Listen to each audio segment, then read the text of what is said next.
And welcome back to the OCS for week number 12. My name's Jake Asterix Penko, joined by the lovely Bradley T-Gun Seymour, who is looking schmick as usual. Of course you are. You have to be on the OCS. I'm not okay with lovely. No? No, I think I've said that 3 weeks I would be now. okay with handsome. Yeah? Yeah, I'd go with that. Do you think it's weird a fellow man calling you lovely? No. No, okay, let's not get into semantics. I don't know. It's been a busy week. It's been a busy week because yesterday for the OCS, cemented one team, T-Gun. Now, we can talk about Intuition being undefeated.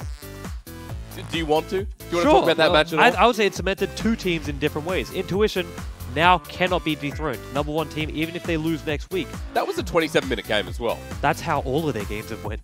Yeah. They are. I would hazard a guess they have had maybe one game run over 30 minutes, and even then I wouldn't be too certain. We'll pull those stats, I think, in the next couple of weeks. Anyway, Mprox Die Cups, another team cemented after this one. Mprox cementing themselves in the top 6. Where they will finish, 3rd, 4th, 5th, 6th, don't really know yet, but are a lock for the playoffs now. So 8 being the lucky number. However, with Order Academy and Bombers Academy, we have a spicy base race there, Tiggs. Base races are always fun to watch, and this was a game where it might not have the playoff implications, but you have players playing for pride and also to try and get noticed still. That's right, Order Academy at least finishing above 4 wins. I mean, that's how you get noticed, finishing in the top 8 at the least, or top 10, I would say. But in the OCS here today, because we're in the second last week, we're now looking at matchups that have playoff implications or potential knockouts here as well. There's a matchup today as we look at standings right now. That's what we're going to go to. Sorry, it's a stranger foot. It's even in yellow. Thank you, production.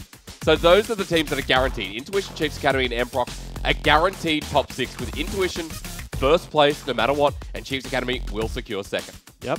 Mprox, like I said before, we don't really know where they'll finish off. And then you see a sort of trend with Diacubs, Mammoth Academy very likely going to finish in the top 6 as well. Mammoth Academy even have the opportunity to lock themselves in today, later on.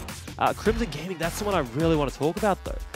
6 wins, 5 losses. That's right on the edge. If they manage to drop the game tonight to Darksided, there'd be very real questions of if they're able to make it. Yeah, and the week after as well, there'll be playoff implications there too. So they have to start off with a win here today. Otherwise, these teams sitting on the verge, like Havana Academy Legacy, depending on the matchup today, and QT Tigers, they can start climbing as well. Today's games, I was talking about it a little bit before. T-Gun, run us through. Well, first up, Crimson Gaming Darksided. Like I said before, if Crimson Gaming win versus Darksided, it makes top 6 a lot easier to sort of predict. Right now, there's a lot up in the air based on head-to-head tiebreakers. You've got this whole book about it. Tried explaining it to me. I didn't listen. Next game for me today, Legacy Genesis Havana Academy. Okay.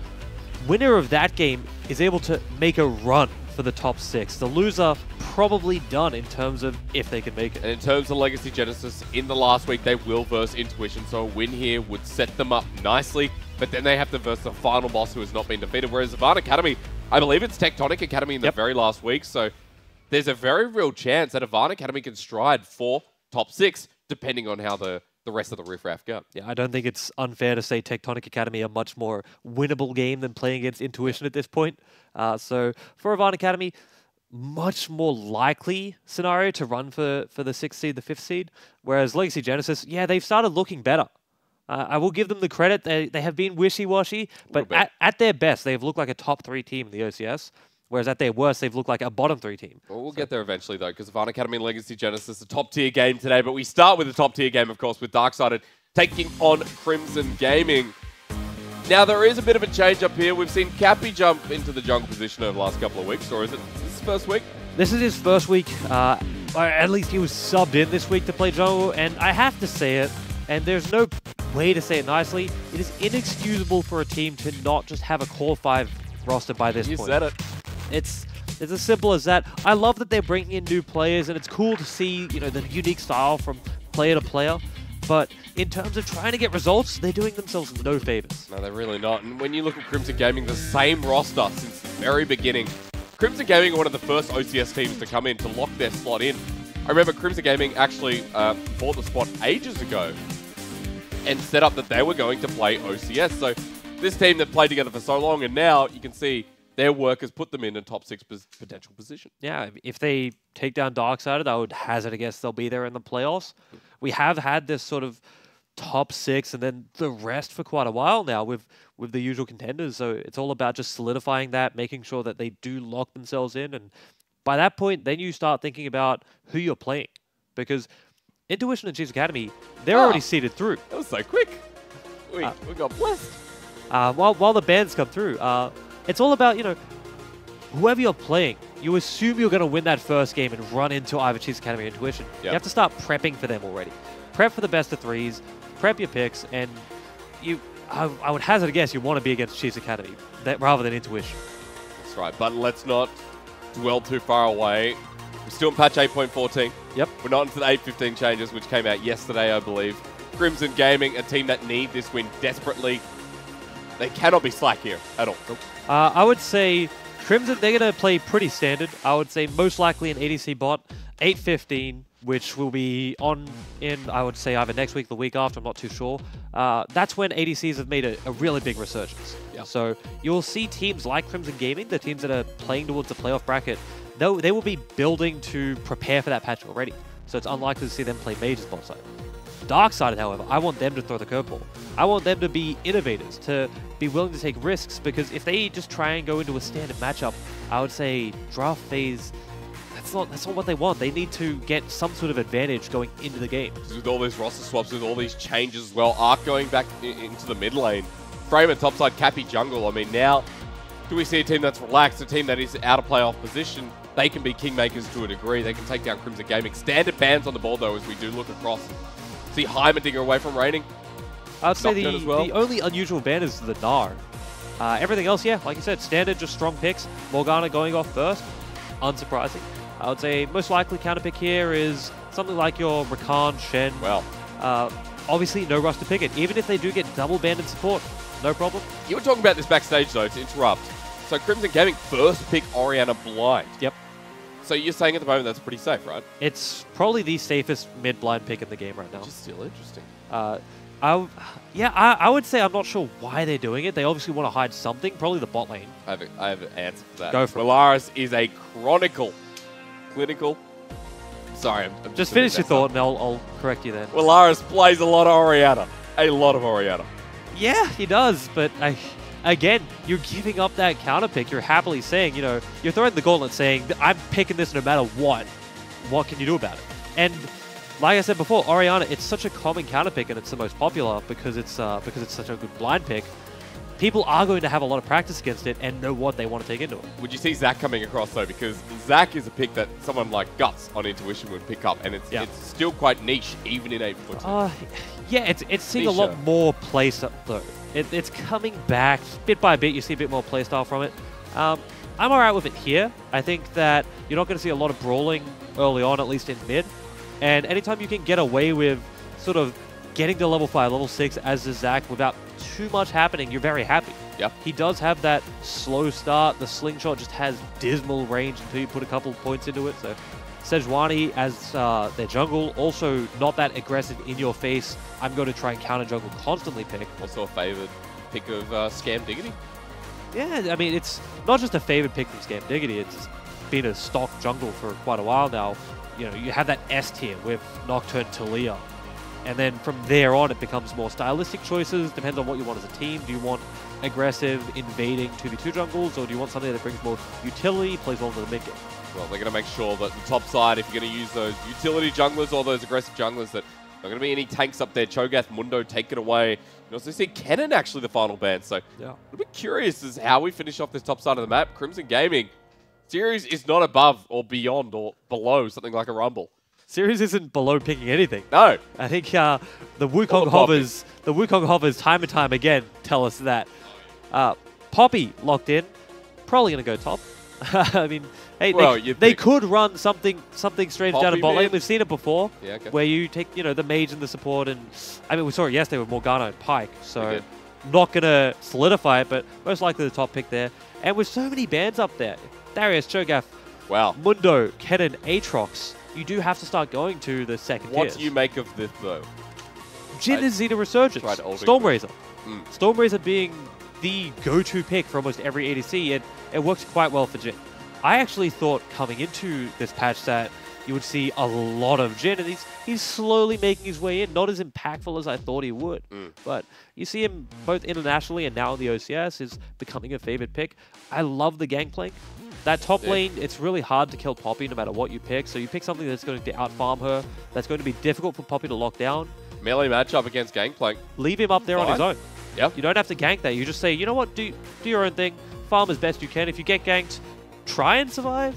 You die, it's not really a big deal. But also, I would assume that for Darksided, this is just going to be about comfort, what they enjoy playing. Guts, would be looking at this and saying, Zac is a good champion. And few people would agree, but also few people would be on the fence there. Cappy picking up Zac, but also Ozza on the Jhin. The final pick was Ezreal.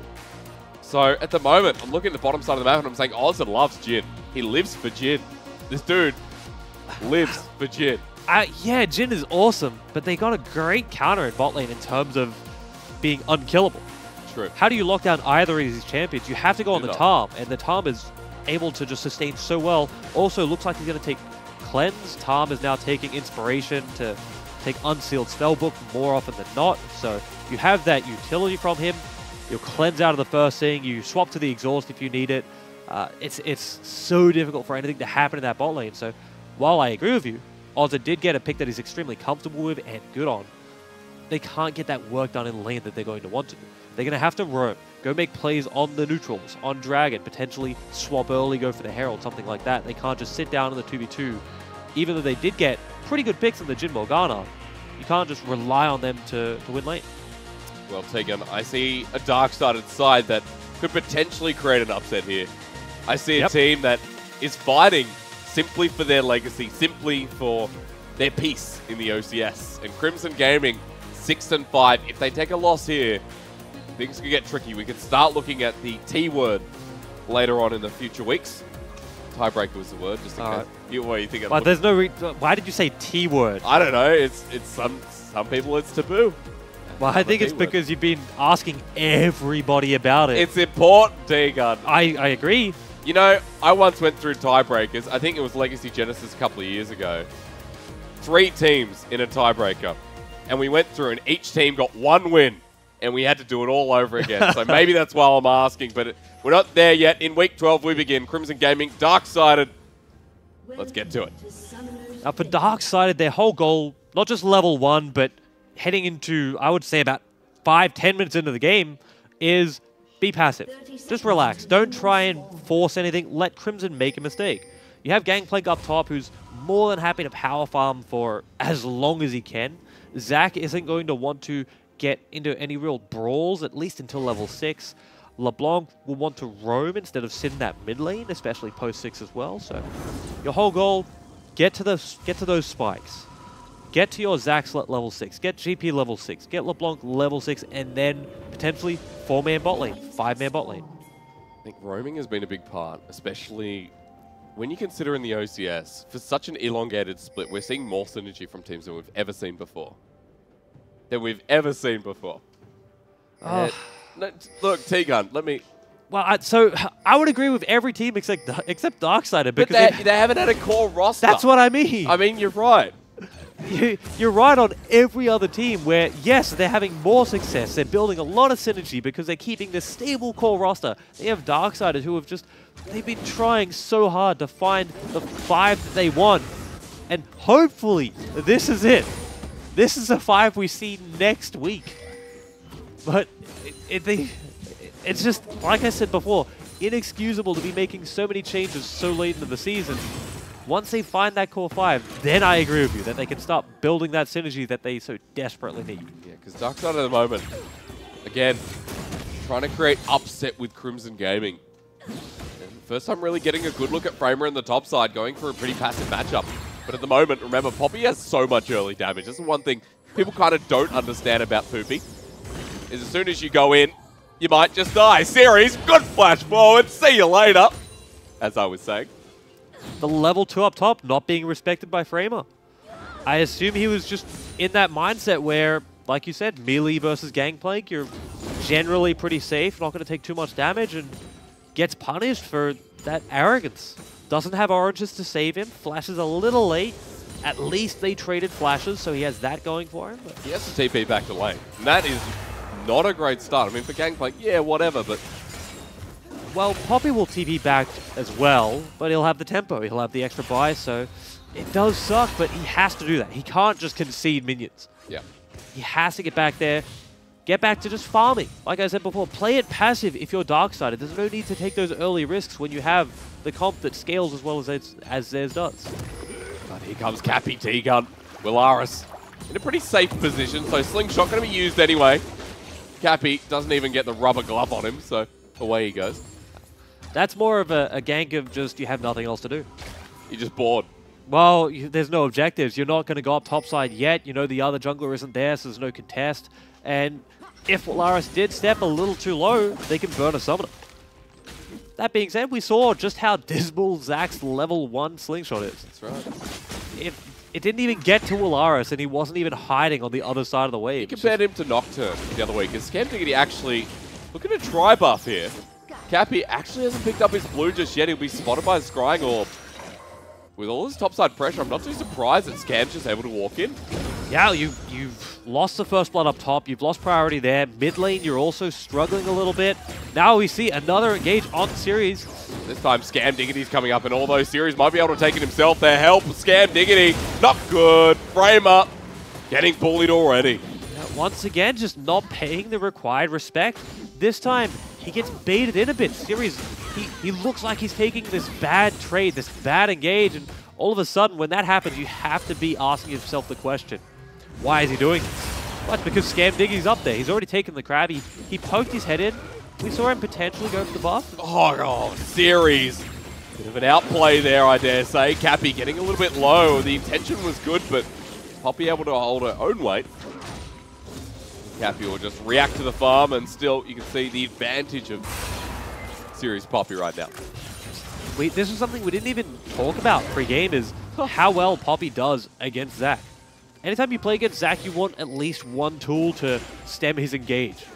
In previous times we've seen it, we've seen Janna be a great pick that you would always take in bot lane as just the best counter to Zach. No matter what, he wasn't ever getting in it. Now we see Poppy. The reason is it's simple. You stand on whoever your priority target is on your team. Going into mid-game, it might even be Poppy herself at this rate. And Poppy W. I think Steadfast Presence is very underrated. And in times like this, you get to see the beauty of it. And even though, as we turn our attention to mid lane, oh no, Cappy's very, very low. Scam's got an extra level on him. We'll turn our attention back here. Cappy will slingshot over, but the flash is met. And Series takes away the blue buff after the blast cone, sends Scam Diggity packing. And again, Cappy. That was his first blue buff. It took a while to get. That's a result of what Scam Diggity did earlier. Yep. Got the ward down, made sure he knew exactly where Cappy was. Cappy had to hold a wave top.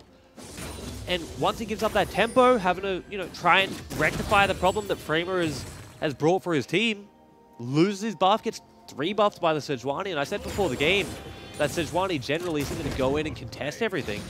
But when you're given that opportunity so readily available to you, Scam Diggity does well to take it for his team. Scam Diggity been focusing a lot on the top side recently. I say that Raining and Vans have gone back to pretty passive lanes. Now that we're in 8-14, we're not seeing those mage bots. Heimerdinger getting banned out as a respect from Darkseid as their very first ban. Raining and Vans go back to standard. The Ezreal Tahm Kench T-Gun. It's just, you saw it twice there. Ozza goes for the engage, Frolic gets the binding, but Vans just eats him up. Yep. Well, we've seen Ezreal not only in NA, where it hasn't had much success, but in LCK as well, where it's coming back into being this easy-to-take #1 pick, where it has almost as much strength as other ADCs like Jhin and Kai'Sa. Obviously, you won't be as strong, but you have the extra mobility, the presence, and your jungler never has to go bot, which frees him up to do what Scam Diggity is doing, just live in this top side, make Framer's life hell. And if they stem the Gangplank from scaling, their mid-game, their control of Dragon, of potentially Baron, will be extremely difficult to stop. Yeah, I think at the moment, coming back to Ezreal, no, let's pause that once again. Cannon Barrage, Series right into the turret. Is it going to matter? Series lobs him up, but Scam Diggity juggles turret aggro. It's happening again. That's what Framer is telling his team right now. Is at that point, when you're dove under the tower, no respect for your ultimate, Framer has to know and his team has to know that will happen again. and again and again Yeah. until Crimson want to kill that tower, get out of that lane, and start taking neutrals. So for Darkseid, they have to ask themselves, what do we do to stop this? I don't think the answer is Cappy going up top and matching them with the 2v2 because they do not win that. They would need to bring up LeBlanc, and even then, it would still be a difficult trade. So we see their answer is go bot. Yeah, but Vans just eats him up once again. You may root him back, but there's no synergy there whatsoever. The Let's Bounce, the turret will take him out eventually. True shot barrage from Raining goes wide. And now Ozza, here we go. The curtain call. Raining will use the barrier, runs away, gets the first one. The last shot does not connect, but Darkseid finally gets something, and maybe even first turret. I don't know if they'll get first turret here. Scam Diggity's here. Raining has opted to stay as well, and they've already expended all of their resources, so it does get parried. But we see their answer, Darkseid. They know that, yeah, like I said before, they can't go top lane. They can't stop it up there, so try and break bot. Rotate their duo out as early as possible because they're not struggling, but they're not doing anything in this bot lane. Like I said, it's almost impossible to kill either Ezreal or Tarn. We even saw it there. Tarn survived for so long, even though everyone... Oh, wow. Ozza 64. You saw it coming, but you said, would he execute it? There's your answer, baby. You said before the game even started. He loves Jhin. He loves his Jhin, and I think he's proving it right now, having that confidence to walk forward with the fourth bullet, flash auto for the kill. I was saying they're not getting much done down here. And it'll still be difficult to lock down Ezreal or Tarn. But with the 2 kills, these Stormrazor completed before 10 minutes. Quick Stormrazors. Now you're very happy to lock down Tarn and just focus everything on him. Ezreal is going to do no damage compared to the Jhin. Yeah. So win condition. Darksided. Table of Fate as we see in early first blood. We see topside bullied.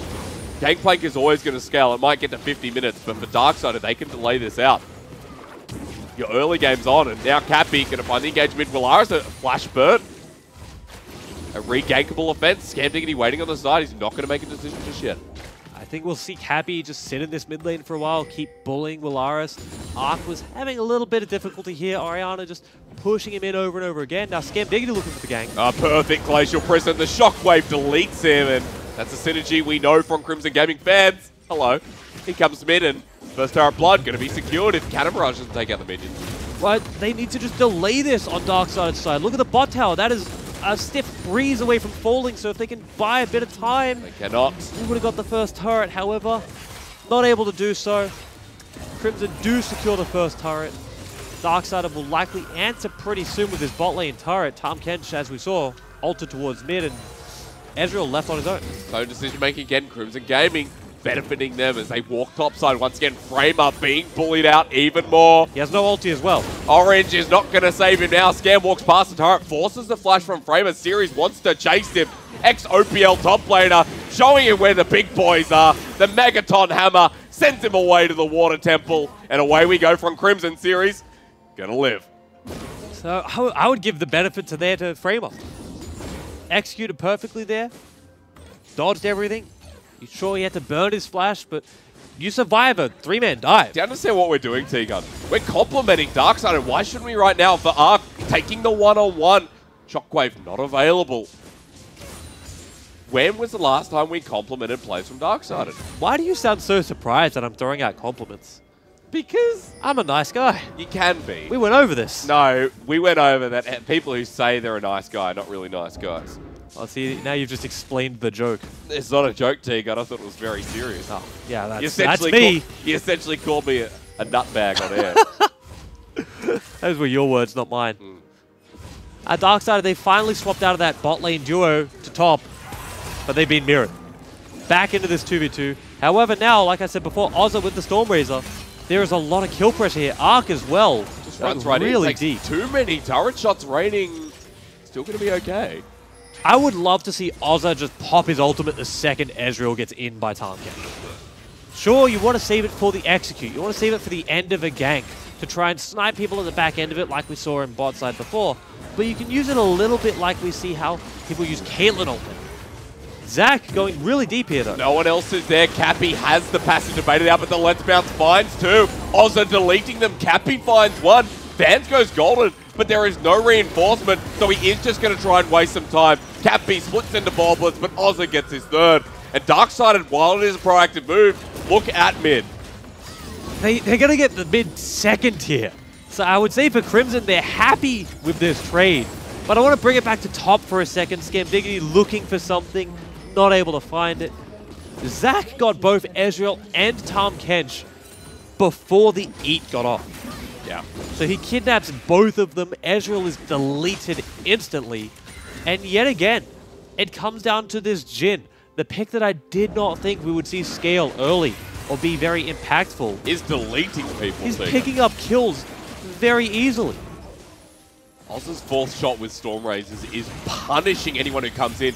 Series take the third, but Darkseid, they're running away from this fight. Glacial Prison to flash away from Frolic, but all 5 members jumping onto Ozza. The most fed member, Shockwave misses on the side. A flash forward from Vance. They really want Ozza. They'll eat him up eventually, and the route won't work out. Ozza, he'll get shut down and given over to Willaris. It's a big commitment there from Crimson to shut down Ozza, but it will end up with Rift Herald going over towards them. The trade, however, there is always a trade. You always have to pay some sort of price. Taxes. Is Framer getting bot lane? He gets a huge amount of experience. He gets some CS uncontested from the harassment of Series. And now he is, like you said before, starting to scale. The same thing we always see from Gangplank. He's always going to scale into the mid game, into the late game. It might take 40, 50 minutes, but he will get there. And he's only down about 800 gold, which is not what you would expect for a man who's 0-3-0. And which makes me think it's maybe worth exploring the safety net once again. Willaris, in his essence, is one. We're back to that meta where late game insurance is quite common, and right now they're going to protect that late game insurance. Willaris getting away, but Van's caught out once again. He'll pop Grey Help, but Darksided, the proactivity is fantastic. Scam goes in, maybe a little bit too deep as the Dark Binding will miss, and that saves his life. Just not enough damage to take down Vans. He had Cleanse, he had Flash, expends them both, makes sure Willaris gets out safely as well. So you said Van's a little caught out. I would say he was making sure he could protect his teammates because the initial catch there was on Willaris. True. It's always the Tahm Kench. You always blame the support, but they're always the heroes. I've always said, whenever I see Tahm Kench and other tanky supports played, if they aren't sort of either leading deaths on their team or, you know, aren't throwing themselves forward. KDA players? Yeah, they are playing too passively. Yeah. And you can't say that about Vans right now. No, you cannot. 0-2-1, but the bottom lane, although it's been punished, the rest of the map from Crimson Gaming has come back online, or at least moved forward with the game. A 2k gold lead at 15 minutes isn't much, but a Poppy who's built Sunfire, KPC, Luden's Echo now picked up for Willaris. Plus the guy he's got 30% CDR right now. He's got the haste passive on Luden's Echo plus the amplifying tome. What's it called? Fiendish Codex. Fiendish Codex, fantastic. And a Dark Steel with stacks. So this Orianna, big Shockwave, is going to do a lot. Well, we're talking about items, and you want to look at Series, who has built purely armor. Yeah. There is no respect given to the LeBlanc right now. Normally you have to at least get something, you know, get a null magic mantle at least, but he doesn't have to because LeBlanc is so far behind, down 60 CS, no kill participation yet. Basically, even if she gets onto Ezreal on his own somehow, there is no kill threat at all. So they need to find something with the LeBlanc, get her starting to scale. Yeah. Or there's no need for anyone to worry about building MR for the next 10 minutes. The confidence again, knowing exactly where to look. Vans. Right now, that Grey Elf is just going to heal him all the way back up. Cappy wants to go in. This is great. I think for Darksided, we have not seen this much proactivity ever in their roster. So right now, trying to find that pick, and Cappy, after the binding, still wants to jump on in. Crimson Gaming hovering around the Ocean Drake, but they found Vans once again. Good decision-making. Vans will pop the Grey Help. Is there enough damage this time, T-Gun? Yeah. I think there will be. Glacial Prison misses. And Scamdiggity just has to get out. Teleport channeling in on the side as well. Series coming from the back, but is it going to be too late? Cappy pulls him back against the turret. He'll get the kill. And Darksided, surprise, surprises. Cappy running for his life. He'll get over the wall, but T-Gun, this man's dying. Is he out? No, he might be safe here. At worst, he's going to deny. I thought they were at least going to get a rebate, like I said They've before. turned for the fight.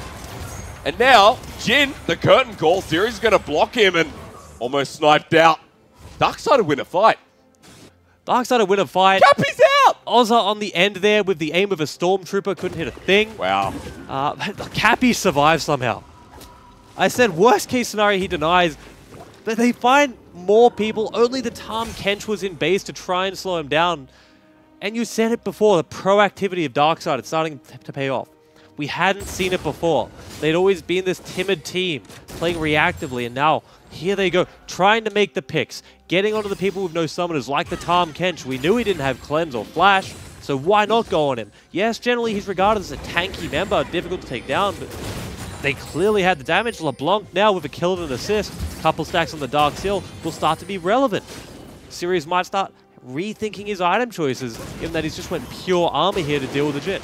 And deal with Framer at the moment, who's picked up a Trinity Force. The Gangplank is now doing damage, now doing work, and Ocean Drake will be challenged. You saw the Rift Herald was popped up top, maybe in an effort to bait out the bottom side of the map, but close call. Will be secured by Crimson Gaming. First Dragon of the game. Not often we see Herald used in that sort of a manner. It could have just been running out as well. More than likely, but they still found a use for it. Generally, when we see Herald running out, teams just panic drop it and try and 5-man into that lane. Yeah. Crimson at least had an idea there. Throw the Herald up top side, go challenge the other neutral objective on the other side, and net themselves a Drake for it. So at the moment, I'm questioning Crimson Gaming. Not a big enough lead. Well, scaling. Look, scaling. There are elements for both sides here that I say will make a massive impact in that 30+ minutes. Yeah, sure. Well, I think if we're just saying in a vacuum which team is better in terms of scaling, I would give it to Crimson personally. Why would teams be in a vacuum?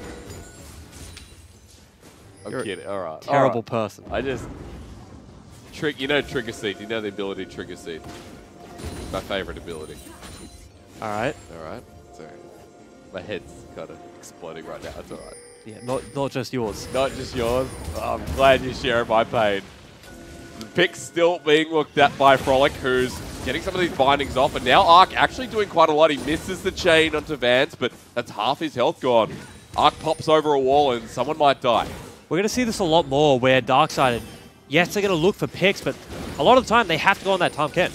If they don't go on Tahm Kench, whoever they do go on is going to get safe. Without a doubt, we've seen Vance very willing to trade his life in the place of someone else, someone arguably more important, like the Orianna that Willaris is playing.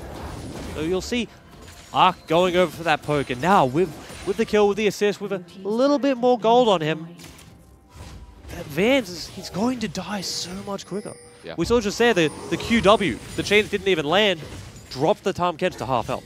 That's right. Very real threat right now for Crimson Gaming, pushing out these waves, playing a little bit more safe as Baron is up and available.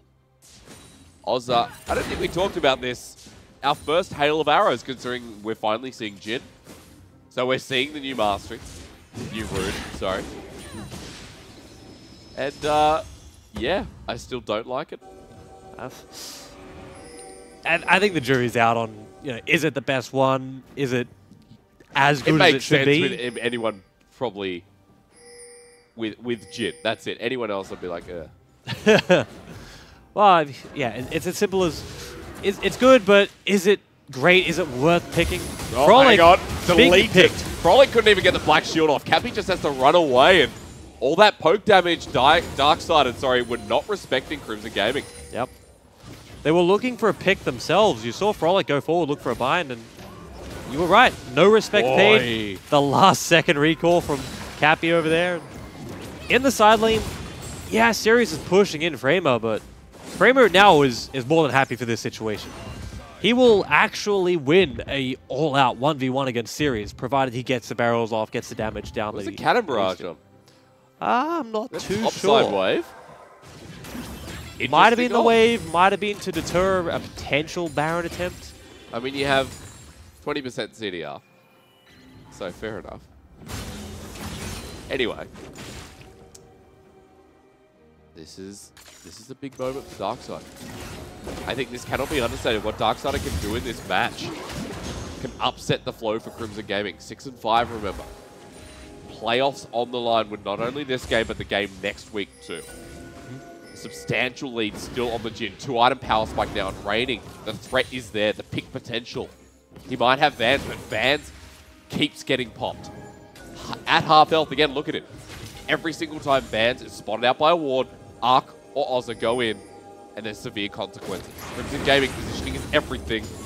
They're going in for the rotate, though, on Ozza. Like there, Black Shield again. Remember, Vans so squishy in comparison to the mid and AD carry. He'll heal up, but again, the threat continues. One thing we haven't touched on yet is we said, yes, Ozza is at his 2-item spike, the Storm Razors, the Rapid Fire. Rapid Fire Jhin with Storm Razors is obnoxious to play against. Yeah. All he does is build up to his 4th bullet, run around, and now he has the range of a Caitlyn auto attack on 4th bullet Jhin. And there's so much damage. The flash burn from Vans again, exploiting that weakness. A great deadly flourish will lock it down for the curtain call. Vans goes gold, but Willaris just burns down the support. A 1-for-1, but look who went down. Willaris dodging away. Cappy overshooting that one just a little bit. Yet again, we see Darksided, they have to focus Tahm Kench. They can't afford to be hitting anyone else. Whereas Willaris, more than happy to trade. Frolic falls down very quickly. A 1-for-1 when Darksided were being proactive. It's not what they want, but it is what they get. In situations like that, they need more. Ozza can't 1v1 him here as well. He has to be very, very careful. So this is a tricky position to be in as the Jhin is. You want to be aggressive the whole time. You want to be running forward, trying to find those 4th bullet hits on Orianna, especially with the Rapid Fire Storm Razor. But you have to be so careful while you do that. Because if he steps forward just a little too far, Willaris has the one-shot potential. That's right. Banshee's Veil, second item there, and he's got the safety net. If Cappy jumps on him, that slingshot probably going to be ineffective in the first launch. 10 seconds though, T-Gun. We're looking at our next drag, and that one's going to be a mountain. Crimson Gaming already profited off the ocean, but now they're looking for the big stuff. The gold lead isn't that big, but this is what it results in, is complete control over the important neutral objective. I say important for a reason. Baron right now, the control there isn't very important. You have wards there, but it is not going to be contested at all until a huge fight occurs. Yeah. So you don't need to go drop all your pinks up there, try and force your wards down, get deeper vision. For Crimson, all they want to do is try and siege towers, take neutral objectives. Now that Dragon is gone, they'll go clear that area. But yet again, the Baron is not an objective they can look to take pretty aggressively. Gangplank ultimate is a massive problem when you're trying to funnel in for Baron. Yeah. Jhin will also be there with a lot of persistent damage, and Zac loves areas like that. So it just isn't a goal for Crimson until they win a fight. Considering that Cappy can get into these fights and get out pretty quickly, Warblog's picked up for both junglers now. Heavy front line. On one team, not on both. I'll take that one back, as Cappy is going to show what the front line's made of. The Darksided of Willaris caught out, and Vans will get eaten up. The Let's Bounce misses. Curtain Call will get the final shot, but Scam Diggity ready to re-engage. Teleport continued by Series, and now Shockwave brings Cappy back in. He'll go back into the Bloblets, but Crimson Gaming, True Shot Barrage will take some of it with it. They'll TP, they'll secure one on the side. Look at Arc though. Willaris gets one, but the trade's already there. Ozza and Arc live. The LeBlanc goes back in, and on the side, you're going to have to deal with Raining. Series goes down, but Raining wants to follow the fight. I am amazed the Framer finished that teleport. I love the idea of it. Keep your Zac alive, sure, but he should be cancelling that, sitting on that side, telling your team to just get out as best they can. The turret survives because of that. They still lose the fight when it's all said and done, and now Crimson starting up Baron. No TP, no GP ultimate. They can take this, but Darksided have clued in and are going to contest. They're going to come in, try and delay it as much as possible. Cappy is up. Ozza can't lock down anyone, and the Baron is discontinued for now. A big note from that previous fight is Ozza burnt his flash, securing a kill. Yeah. That is a huge tool to expend for just one kill and no tempo off the back of it. So for Darksided, the next 4 minutes right now are really important. Jhin can't play as aggressively as he wants to, and Black Shield from Frolic has to be saved for him. You can no longer rely on the Black Shield LeBlanc trying to start off a peg or getting poked down. Because if you do that, there is very real threat of a counter engage starting on Jhin the second that LeBlanc goes in. At the moment, LeBlanc is just a menace. That Morel and Omicron, as soon as you fight with 2-item LeBlanc, Darksided know they have a bit of an advantage. A split fight for Crimson will only end badly. the pick potential continuing to showcase there from Darksider. But not only that, Crimson Gaming, Vans is always the target. Then they switch on to Willaris. At the moment, Crimson going to sit mid. Baron Vision still sitting in their favor. Well, you say Vans always a target, but we saw that previous fight. They opened up on Willaris. That's why Cappy ended up so deep, didn't get anyone with the ultimate, and they were on the back foot for the majority of it. A one-person shockwave from Orianna didn't even matter. Yeah.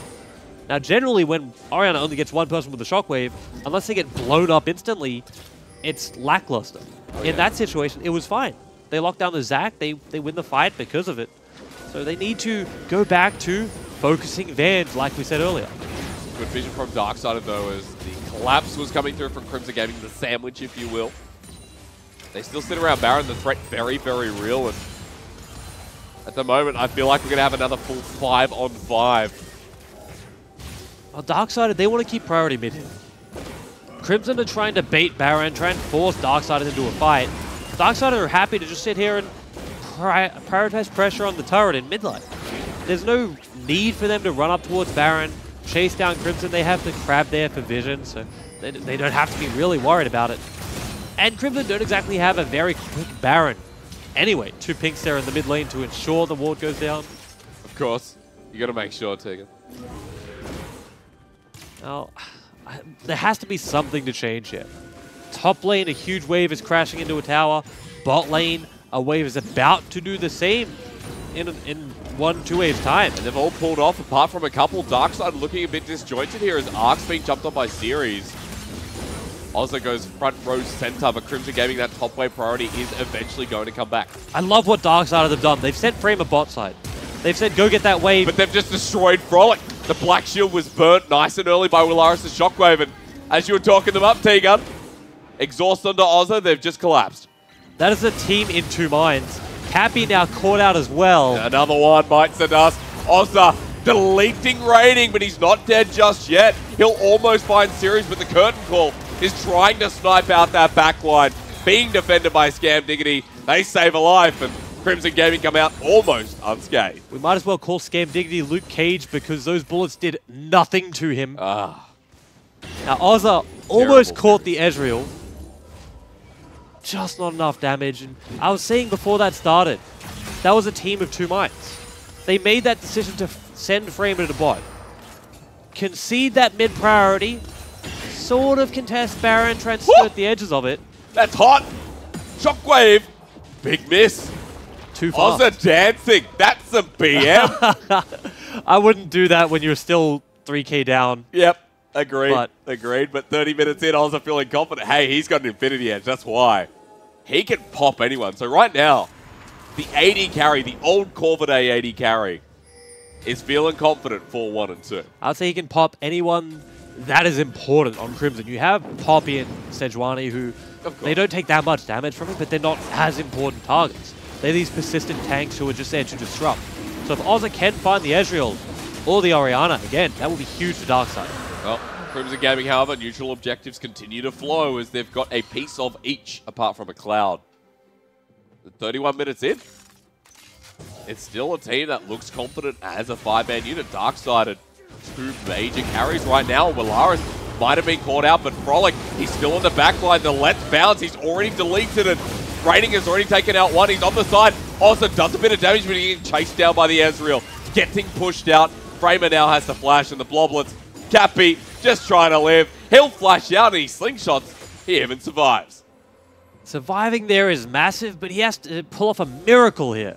Crimson are likely going to fully commit for this Baron. What you get, nigga? I doubt they peel off for anything, so Cappy needs to slingshot from downtown and hit the smite. Cannon Barrage. Cappy needs to time this well. Goes into the back. The smite secured by Crimson. 1 deletion there, order from Ozza 64. He'll get 1, but now he has to play the fight. Van's low. Poppy's hammer misses. Ozza getting the crit he needs as the run back comes through. A shutdown for Ozza. And now Ark and Ozza want the chase. Van has gone down under. Ozza close, but no cigar. Darksider, they tried to find whatever they could on the backside there. You saw Ozza and Ark going so deep, trying to run people down, but it just wasn't enough. He has Flash. Thinks the better of it, and I agree with that. Even if you kill the Tahm Kench there, I don't think it's worth your Flash. Yeah, no, okay. Ozza is the team right now. Wow. He is doing so much damage. He is the big threat that Crimson have to think about. You see it, they're teleporting behind him right now. And he's caught out here. No one else is rotating up from Darksided. Here comes Tahm Kench, but can Van survive long enough? One more hit is all they need. Ozza getting the speed boost. He is the fast. Reload. Oh, Glacial Prison. The fast has come to an end. He dances once more. Oh, you said my reference was bad. Man, Ozza is literally so fast. He gets one hit, and he gets 700 moves. I don't disagree with you, but you can't make a reference like that and talk mine down. Well, Raining has actually found Arcty. Clone will elude him a little bit. Ignite dropped, and the shutdown comes through, but can they find Raining as well? Frolic drops another Ignite, but the shielding is immense. Cappy as well. Darksided making poor decisions here. Raining lives. There's that much shielding, and Darksided getting picked off for nothing. Raining surviving on a sliver of health. Not once, not twice, but thrice, due to all the shielding and protection from Crimson, is massive. Darksided expended so much to try and drop him down. Now he will sustain up as best he can, and the inhibitor here falls no matter what. You can't contest this as Darksided. Yeah. All you do is try and stop them from pushing to the Nexus. I mean, can they at this point? Inhibitor goes down, they back away. Nothing really else on the map apart from the enemy's jungle that they should take, but that gold lead, what was a bit inconsistent throughout the early game, has now continued on in Crimson Gaming's favor. Yeah. The conservative choice by Crimson. Back off, you've got the inhibitor. Take everything away from the jungle, reset, spend all of that gold you just found, and run it down another lane. If I'm Crimson, I'm going bot side. You have that outer tower still there. That's free gold. Yeah. That's gold that you have left on the map for so long. You need to cash that in ASAP. And yes, they already have a big gold lead, 7,000. But generally, you want to build that to, 9, 10,000, the insurmountable lead. And they're not there yet. Darksided, if they still be proactive, look for the picks. Try and catch Vans, who they've been able to do a few times. They can start working their way back into this game. The Gangplank here is scaled. Yeah. He has gotten to that point of the game where he is relevant after a dismal start. Ozza is always going to be a factor here with how much damage he is dishing out as well. So you have win conditions. But you have Polaris as well. The condition isn't to split for Darksided. It is not to base race. No. Which is what they're considering. For Crimson Gaming, there's always going to be the threat of that shockwave right in the middle of a fight. Framer has been caught out here. 5 members collapsing on the Gangplank. The pick that they need to get another inhibitor. Maybe the game at this rate. Polaris dominating on 6 kills, and now the push continues. Darksided needs a recall. Like 20 seconds ago. You can't stay for this tower. Staying for this tower guarantees the inhib dies. And if you stay any longer, you will lose the game. They just want to make a move, Tegarden. Here we go.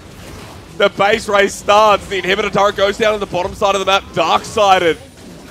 They want to keep taking this on. They're just going to go for the Nexus turrets. What the heck is happening?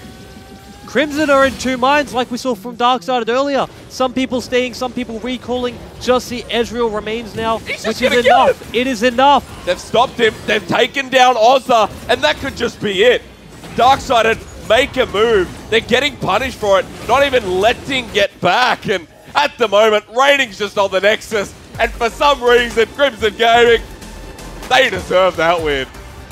That was not a clean end, but that wasn't Crimson's fault. We can't blame them for that. To be quite honest, Darksided committed to a base race that seemed like a pretty big mistake in terms of just pacing. Yeah, I'll agree with that. But Crimson, they backed off. They did, I would say, the smart thing. They sent everyone but Raining back, because all you need is one person to continue pushing. There was no chance of the Gangplank reviving in time, and I tell you, I was not expecting a base race to end that game. No, was not expecting a base race, and I was like, oh, this is actually ending. This is a little bit of a surprise.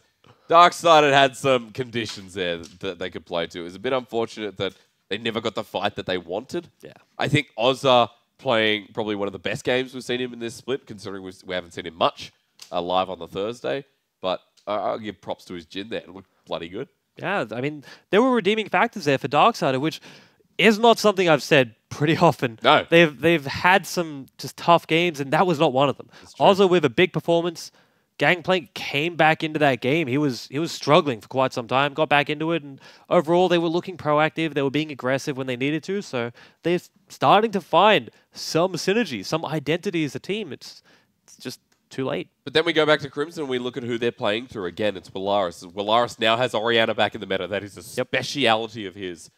And each and every week we would see it banned in previous OCSs. And now that's kind of working into playoff contentions where 8.14, 8.15, Orianna's a stable pick. Then now we're going to see a respect ban, I think, going towards his mid-Orianna. Unless you can prepare something that you're confident wins the 1v1 and your mid laner really loves, because you can assume Willaris will go to the Orianna, you're more than right. We'll see respect bans thrown no matter what side they're playing on. Yeah. Whenever you have someone that has a champion like Orianna, which is so safe and the player loves playing it, you just might as well get rid of it. Well, a big win for Crimson Gaming, though. They move to 7 points and closer to playoff potentials. We're going to have a small break and then return with game number 2.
Welcome back to the OCS for Week 12. I'm Jake Asterix, Zipenko. Bradley Tegan Seymour sits next to me. What?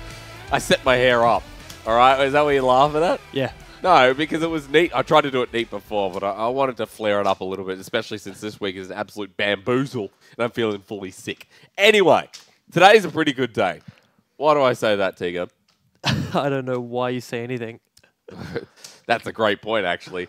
Because today has playoff implications with a lot of different teams. Yeah. It starts them for the road, it knocks them out, and it's this next matchup. I mean, Tectonic was a pretty hard run. Let's be quite honest. 4-7, having a bit of a struggle through the week. Ground Zero being knocked out of playoffs previously. Now we see them go head-to-head to find out who the big dog is.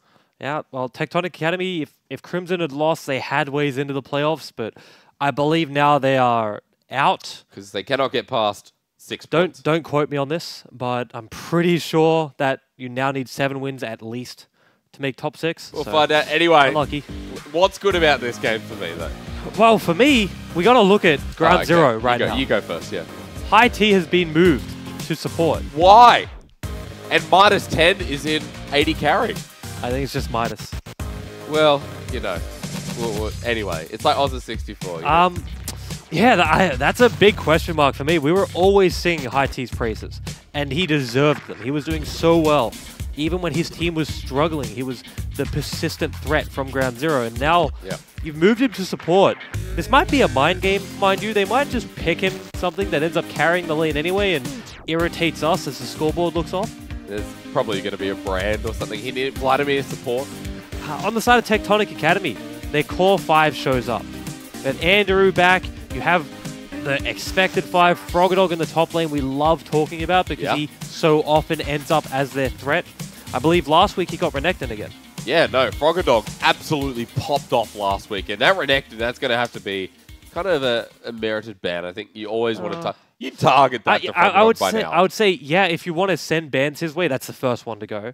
However, there is such a strong amount of top picks that work well into it that you don't need to ban it out as long as you get that counter pick. While we're on the topic of Frogdog, let's talk a little bit about Tectonic's run, because I think it's been very much based around the top side of the map. Tectonic Academy have been close. I feel like they could have been a team to secure themselves in playoffs. They maybe should have been there against Chiefs Academy, against Intuition. They had good early games. They had good moments in the game where you're like, this team could be top 6. Well, just like Avant in the OPL, early game doesn't matter when you collapse late game. Wow, okay. And that's what Tectonic Academy has done, unfortunately, is you're absolutely right. They've had some brilliant early games. They've taken the top 2 teams, Chiefs Academy in particular. Early game, they looked phenomenal, but they haven't closed it out. And that's a big question is when you are able to create these huge leads so confidently, if you can't close it out, something is going very, very wrong in that mid to late game scenario. Your shot caller isn't working well, or whatever system you have in place needs to be completely revamped, and that's hard to do. But that's the same with a lot of different teams, like Order Academy, Avant Academy as well, have good moments but aren't able to close out games. Yep.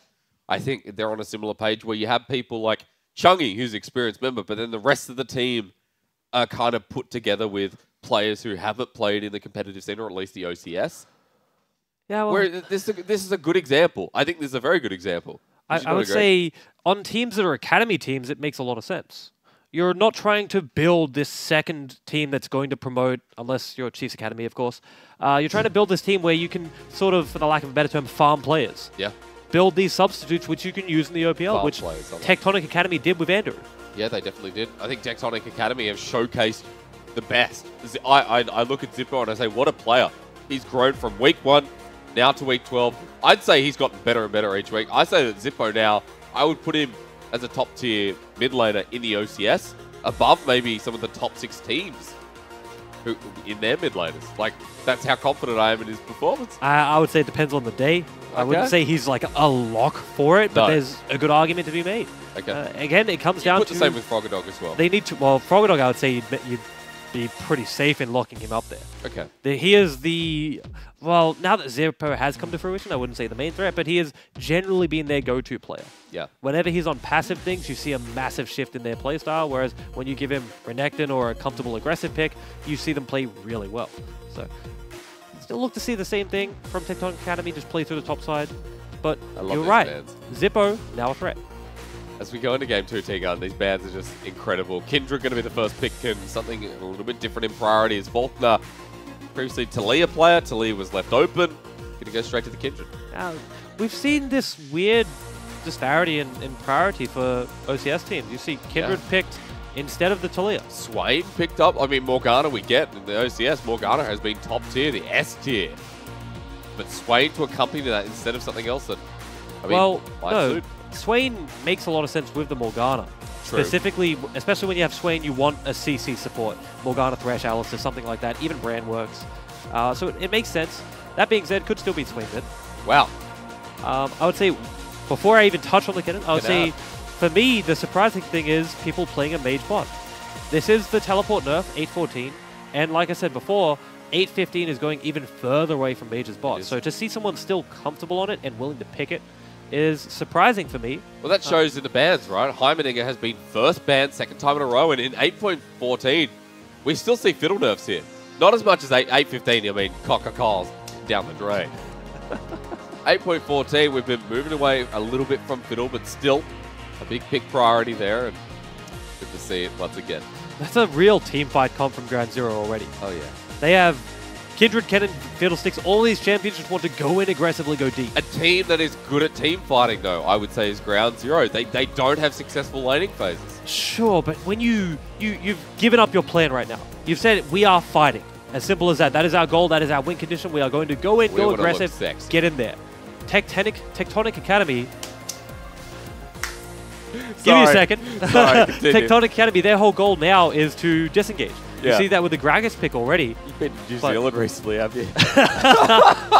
Well, it's a New Zealander team as well. That's so true. It's an alright slip of the Relevant. But we're going to see in Tectonic Academy's picks, all of their picks now, yes, they'll still go for, generally what fits and what's strong, but it's also going to be what can peel back, can kite, and disengage. At the moment, Tectonic... Keep it together. Yeah. No, I will try. I will try. The Gragas locked in. I mean, yesterday, my brain is flip-flopping. We saw a Gragas top yesterday. I think that was Dyke at top boot. Played Gragas top yesterday, so that is a flex for the time being. Narban here. Again. But, I mean, Hyper, it is in his name, and I know he said, stop, Hysteric, stop saying I'm a Nah one trick. But he does play Nah. Well, it's more surprising to me because you assume that Kennen is top. You don't often see Kennen go mid or potentially even AD. With Darkseid, I think the only one to play it this split in the OPL. You'd have to double check, of course. There's been many, many games. I'm pretty sure I'm right. No one plays Take your word for it. But it's more, yeah, they're saying, we're not too sure where this is going yet. So Ground Zero, they have that flexibility still, which I wouldn't have expected. I would expect this to be a lock in the top side. Yeah. Especially with the last target ban, I mean, it looks like that Jax is going to be taken away, so assuming the Gragas is going to be jungle for Adeptus. Again, a flex. Jax can go jungle, but not highly seen here in the OCS. And Zippo, seen him on different champions than something like this. Pretty passive, pretty safe at the moment. I love that they went for it, though.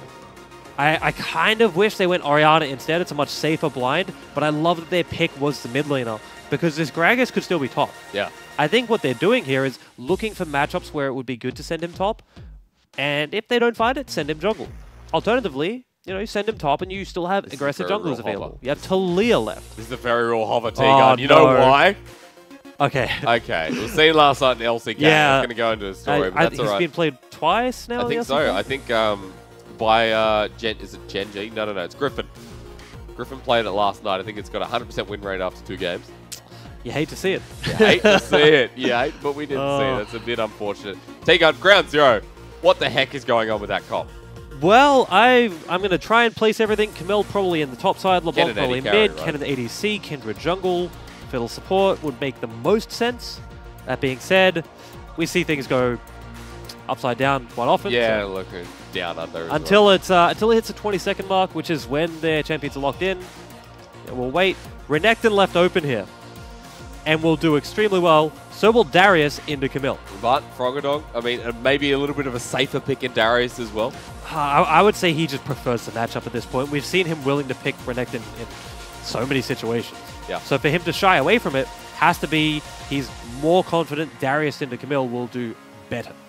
Okay, so right now for Tectonic Academy, I mean, it looks a little bit more standard, but in the same sense, what is standard anymore? What is both of these team comps? I love it.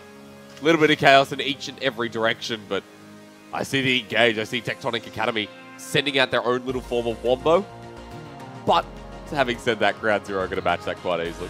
One thing we didn't even talk about the Darius here is the synergy with Kindred. Kindred keeps everyone alive on executable health. Oh, yeah. So you now have anti-synergy on your team in Ground Zero Dunk time. and have to be very worried about that possibility. We saw a team, I can't remember who it was, that picked Darius Kindred for that express capability of Kindred ulti, Darius dunks everyone. Yeah. So we might see that happen this game, much to the dismay of Faulkner. But I mean, Adeptus pushes them all out of the ulti anyway. So if you're going to use Lamb's Respite, Explosive Cast going to send everyone out, and Froggadog will be there waiting. But we'll see. Again, that word synergy, I think, has been pretty key so far in the OCS, and how these teams have been adapting to the newer style of team compositions. You've got a Mage bot again, and you got Midas, who's decided for, I think, the... Have we seen an 80 carry cannon in the OCS yet? I don't think so. At least not on the Thursday. That's something you remember. I mean, we've been here for like 13 weeks, Tiga. 12. Well, technically the first week, and now it's week 12, so it's 13, isn't it? Anyway, we'll go into game 2 while we discuss. This is week 12. Yeah, I know this is week 12, but week 1, 2, 3, 4, 5, 6, 7, 8, 9, 10, 11, 12. I know, but... Okay, so the camera wasn't on. I need to explain this. I You know what I just saw mean, Hysterics though. counting on his hands to 12. You know what I mean, though? I'm like, oh, look, man, I got the bloody... At least you didn't take I'm a your little bit shoes sick. off and count above 10. I'm a little bit sick this week. I've got an excuse. Oh my god. We're into game 2. Going to move straight on. Ground Zero versus Tectonic Academy now. What I like to see are teams who, like a team like Ground Zero, they cannot make playoffs. And at the moment, we're pretty sure Tectonic Academy cannot fill that gap as well. But both these teams are looking to make a stand here. Tectonic have put quite a lot into their OCS team, and I think I'm quite proud that the development there was huge. But Ground Zero as well, they may be sitting down with Darksider who have been interchanging their roster, but Tegan, Ground Zero have had pretty much the same roster. A few changes here and there, but we've got some core players who have developed throughout the season. Well, I love that they're sort of building a game plan here that is so decisive. Not just, building synergy between the players and improving over the course, but going with something like this, which is very unique compared to what we expect right now, both in 8.14 and in the future in 8.15. You have thrown the gauntlet, said we are here to fight, we are willing to play the Fiddlesticks, which we are seeing people start shying away from. The Kennen ADC, which we will not see in 8.15 unless it's a massive pocket pick. Oh, no. That is big for me. For Level 2 gank though, T-Guard. What do we love here in the OCS? Hyper, you just got cheesed or maybe outplayed. Froggadog will take a first blood. I think you said it last week. How many times does it have to happen? I even did a piece to camera. How And this is what we've become. Oh my gosh. Well, the one good thing is Darius is recalling so quickly here. Actually gets stopped by the Camille. I'm not sure I love that decision. Look at the positives. Tectonic Academy, maybe this is their place to abuse. High T, very low. Some good trades, and Zippo already showing his dominance. Camille, gonna stop the Darius again. Oh, Twice insane. the recall has been stopped, so Hyper, yes, even though he fell down early, he's answered very quickly, stopped Froggadog from gaining that tempo, getting that quick recall, spending that gold. And if he can keep Froggadog in this lane, force him to either, if he recalls, he has to teleport at this point, or keep him to the, the neutral, your gold doesn't matter too much, then the death is not a big issue. But you got to make sure you hit CS. That's an important one. Yeah, that's the aim of the game. Yep. Froggadog finally does TP in though. He only got a corrupting potion, but the trades are going to be a lot easier now. Yeah, I would never say only a corrupting potion in this situation. Look, there's a Doran's Blade. That is about as as well. big an item as you could pick up here. Down on the bot side, we didn't talk about it too much, but we saw why you picked the Morgana with Swain. Lands the bind, ripped back with the Swain. Lots of damage comes down onto the Fiddlesticks. Meanwhile, though, in the mid lane, Cadence is fighting a bit of damage there. The Scatter the Weak will not connect. And remember that Cadence does have the Ignite, the kill threat Not available. Faulkner will get his first mark of the game, but Fat Boy Gragas comes in and gets the rest of the Raptor camp. You don't care about the rest of the camp there. You get the mark, you get the big monster, And you get out. the hell out. You don't overstay your welcome. And now Faulkner, being aggressive, being proactive, and we were singing the praises of Darksider for the same thing. You need to start being proactive, especially as a team where, you know, let's be honest here, not so much as being expected of you. You need to start finding an identity, start being aggressive, try to make plays as opposed to waiting for mistakes from the other team. I didn't think Mark spawned in enemy jungle that early. Well, I thought it was your own jungle, Scuttle, and then enemy jungle. Anyway. Frog here on Hyper. Has he used his... Well, he's just used his flash. I don't know if that was the question you're going to ask, but Hyper in a very real predicament. Bleeds out to the hemorrhage. And pop goes the Weasel. I was going to ask if Darius had used his hook. I assume he had to flash on top of the Camille there, but that's the problem with the level 2 gang with the early pressure onto the Camille is now you don't have flash. Frogadog still did. You get punished even more. And we were kind of worried about Frogadog not going to his Renekton. Like, was he being a bit too passive, a bit too careful? Nope. Clearly not. A 2-0 start is a beautiful start for Darius. 10 CS ahead already, and from the top side of the map, tonight here in the OCS, that is what dictated the lead. We saw it last game versus Crimson Gaming when, unfortunately, Darksider just could not get ahead in that top side. But this time it's a very different lane. You're not versing a Poppy who's just going to take up. You're versing a Darius who's going to walk over and send an axe right through your skull.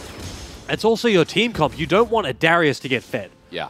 With a team-fighting team comp, everyone has to go in, be super aggressive. A fed Darius... Oh, wow.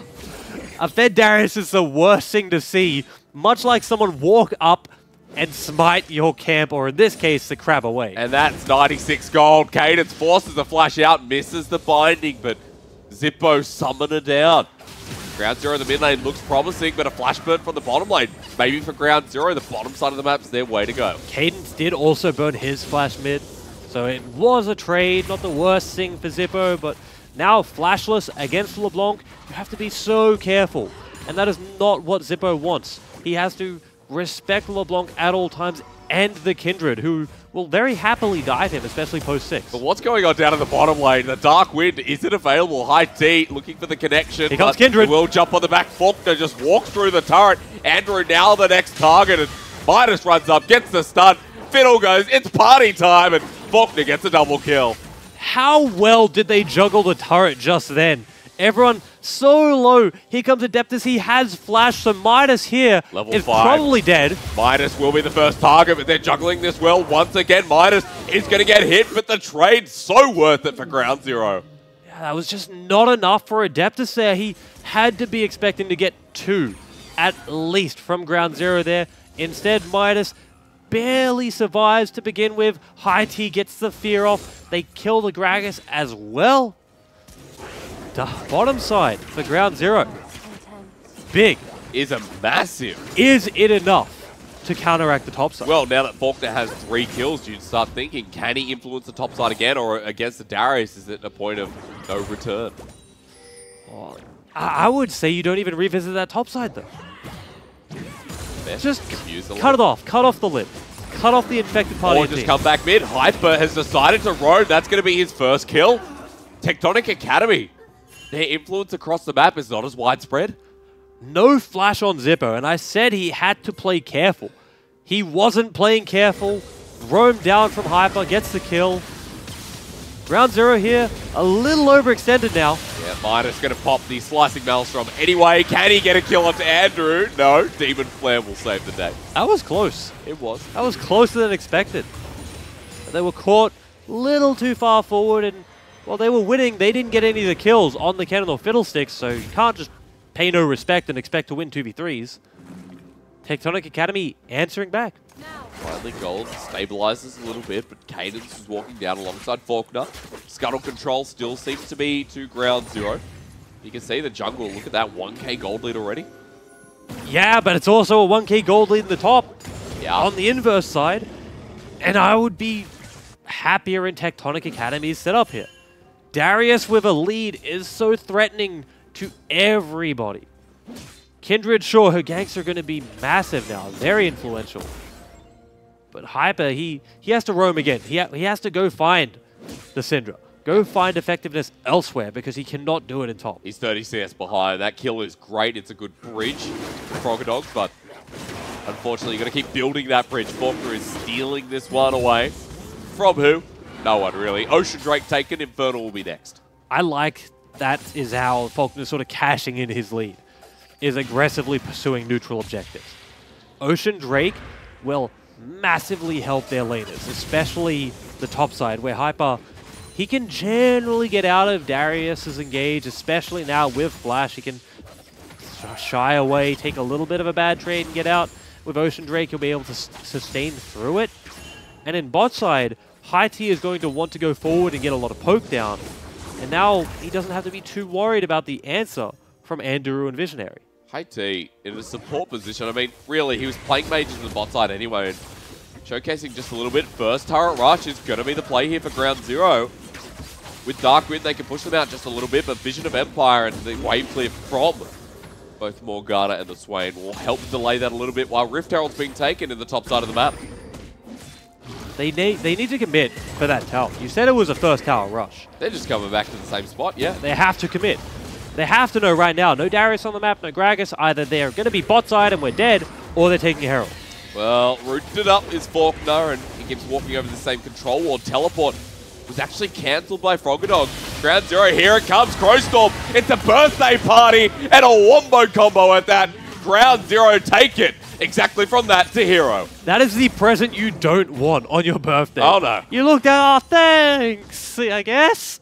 Tectonic Academy, they lose the first turret, they get double killed, and that is all on whoever called for that TP to be cancelled. And honestly, that was good execution. Once again, Ground Zero in these high moments are hitting everything exactly where they need to. Faulkner runs away with another kill, but this time one goes to Midas. So balancing out across the map a little bit, and first turret blood sends Ground Zero ahead by 2,000 gold. Persistence paying off. First time didn't work, second time didn't work, the third time, teleport cancelled, you know there's no one coming to save them, everyone commits, and you see the fight comp doing what it wants to do. Cannon ultimate, Fiddlesticks ultimate synergize so well together. Talking about what we're going to see more of. The growth of Tectonic Academy and the growth similarly by Ground Zero. A team that I think Midas was either starting jungler for Ground Zero from memory. I feel like he was. Or we saw Midas earlier in the split. Cadence has been there as a pretty stock standard. Hyper in the top side of the map. High T was the AD carry. Last change around in the last couple of weeks, so still this experience that's been built up has... Oh, I love this. I love this bush camp. You know the duo is going to swap up here. Why not try a little something cheesy and catch them off guard? He's going to be the first one hit here. He's level 7. Frogger does not need more kills, but he wants it. Faulkner's coming up as well. To Tectonic Academy, they're going to pull the trigger. Or when is a better question. And they wanted them when they were coming into the lane. Now they're on the tower. You have to go. The explosive cast. Flashboard. Frogger misses. This is not good. Slicing Maelstrom. Everything goes wrong. And once again, the party Fiddlesticks gets his best birthday present. I don't think I've ever seen such anti-synergy between two people. The cast knocks everyone out of the Flash Darius Q, answered instantly by Tectonic Academy. They're trying something bot lane. They're trying to rectify it. But Ground Zero, they don't need to answer when they're making the plays. High T dances to get Dread. Fiddlesticks walks forward and he says it's a little bit scuffed. But we're going to send it anyway. Mid turret's next. 2 turrets for Ground Zero, and this is going to be their third. They do answer down in bot side. Tectonic Academy, they get that bot outer. We saw them trying something, so you know they're still in the mind of we need to win this game. We can't rely on Ground Zero to lose it. We have to be proactive. They need to do it a lot cleaner than they just tried. I think High T though, talking about that synergy word again, has been going very well with Midas as Rift Herald now dropped in the mid lane. Not enough wave clear to really handle this one. And Tectonic Academy, I think they've got it with 5 members mid. 4 members, excuse me, as if I sit to the top side of the map, and that's going to open it up for them. Cashing in the Rift Herald, I would say quite well. You're falling behind. You need to not only get value out of the Rift Herald, but open up the map. Create potentials where you can pick people off. Catch Ground Zero when they're overextended. So clearing out the mid tower does that. Visionary now on a ward. He's going to get collapsed on. Hyper just jumps onto the support. The fear will not work. The last hit does, though. Faulkner gets his 5th. And this composition working out wonders for Ground Zero. Now Visionary caught sleeping on a ward there. Everyone tunnels in onto him, gets the kill. Ground Zero, further and further ahead they go. And Kindred. This comp that wants to fight, you have an AP cannon that is not an AD carry cannon. You'd expect him to go on hit, but he is not. This comp, when they fight, woohoo! We're going to be fighting again. Well, I was about to say, you're right, it's AP cannon, so they're going to be lacking the AD damage, but Kindred with 5 kills, super far ahead of where she should be, is that AD threat. She basically is the AD carry for Ground Zero. That was a good guesstimate by Midas. He spots out Adeptus in the brush and consistently setting up for this next dragon now. Ground Zero have priority in the river. They'll drop a control wall, they'll get the scuttle. Next one is going to be Infernal or Mount. From memory, something's red, Froggadog, not good. Faulkner gets another one and the collapse is coming through. Slicing Maelstrom, Midas again! Helps clean up the fight and this is incredible. Where has this play been all season long? From High T and Midas now subbing in. So aggressive on Kennen and Fiddlesticks. We've seen that, I want to say 3 or 4 times now. Kennen in with the ultimate, Fiddlesticks coming in to support him. Dragon goes down for Ground Zero as well, and 5k gold at 15 minutes is massive. Considering that top side of the map was so far ahead, Tectonic Academy tried to play through that winning lane, made a couple of mistakes, and it's come to this. Another turret on top of that Infernal Ocean combo. 6k gold lead. This is difficult here for Tectonic Academy. We always say Frog is the focus. You know, they put their resources up there, they let him do the work. Can he do that, though? From this point, it's so difficult to go in as a Darius when you are so readily blown up. Kindred, the leader in gold in this game. It's about 8,000 gold right now. Yeah. Massive play from Faulkner.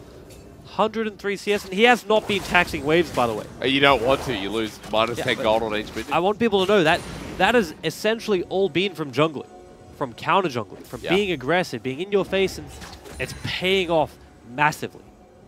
I mean, right now, that's 5 marks as well for Faulkner. So not only has he been dominating the Rift, picking up those marks as well, this dude is attacking fast, his range is huge, and Tectonic Academy, they just need a pick, and that's what they're waiting for here.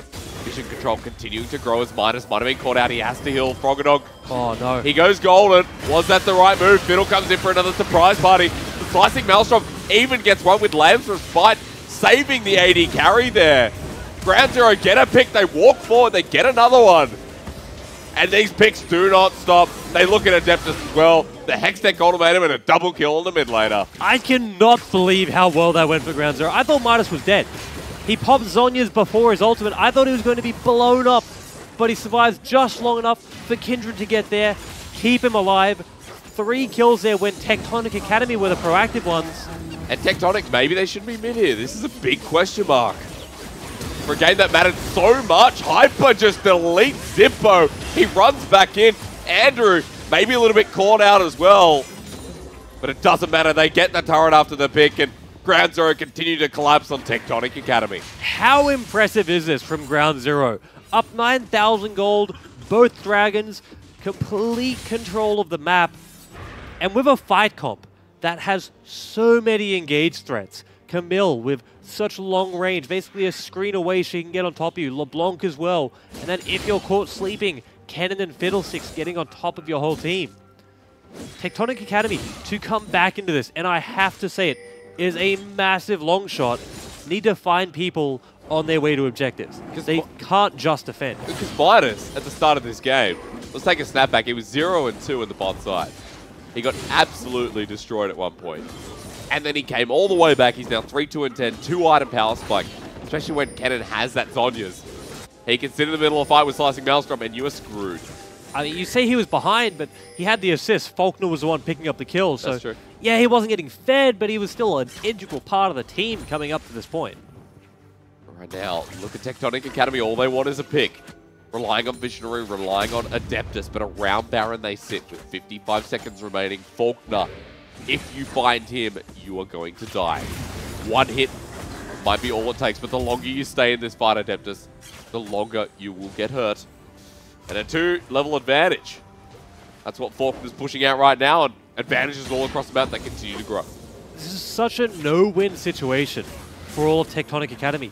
All they're trying to do is fight for a little bit of ward control, a little bit of vision to make sure Ground Zero don't just sit on the Baron, but as they do that, the chance of getting picked gets higher and higher, and Ground Zero will start grouping together, set up that 5-man. And when they do, Tectonic Academy should not be able to win any 5-man fights. Freedom, you can see when a LeBlanc can just go over the wall like this, it feels so comfortable. That's when you know a team is ahead. They're on the inhibitor turret. Tectonic Academy can't even contest. Scatter the weak, misses. Cadence comes in over the side, wants to kill onto Zippo, but only continues to burst him out. They're struggling to defend this wave, and Ground Zero walking in freely. Tectonic Academy's only hope to win these fights is a Kindred ultimate going down early, and like I said before the game, Darius executing everybody at the end of the fight. And that is such an unlikely scenario. This inhibitor, it's gone. You have to concede this. If they fight for this and lose the fight, they might lose the game. Adeptus just wants to flank, but he's going to be pushed out by Cadence. Once again, that inhibitor, a one-shot, and Faulkner takes it down. First inhibitor of the game. The base is broken for Ground Zero. And it's the Baron inhibitor. It was already almost impossible to contest Baron. Now with bot lane inhibited, if Tectonic Academy try to fight at Baron, which I don't think they should do, I think they need to rely on Adeptus to steal, they might even just lose their base. Darius has to be so aggressive in clearing that wave, and Ground Zero, they're going to go back into the top side, replace all of that vision that Tectonic Academy have now gained and fought so hard for, and bait at Baron. They might even just do the Baron, but threatening it, baiting it, looking for fights is the more likely scenario and probably the safer scenario for Ground Zero. And being 10k gold down as well, Tegan. I mean, right now, you hope for a steal. Adeptus getting a steal is what slows the pace, maybe gets them somewhere back into this game.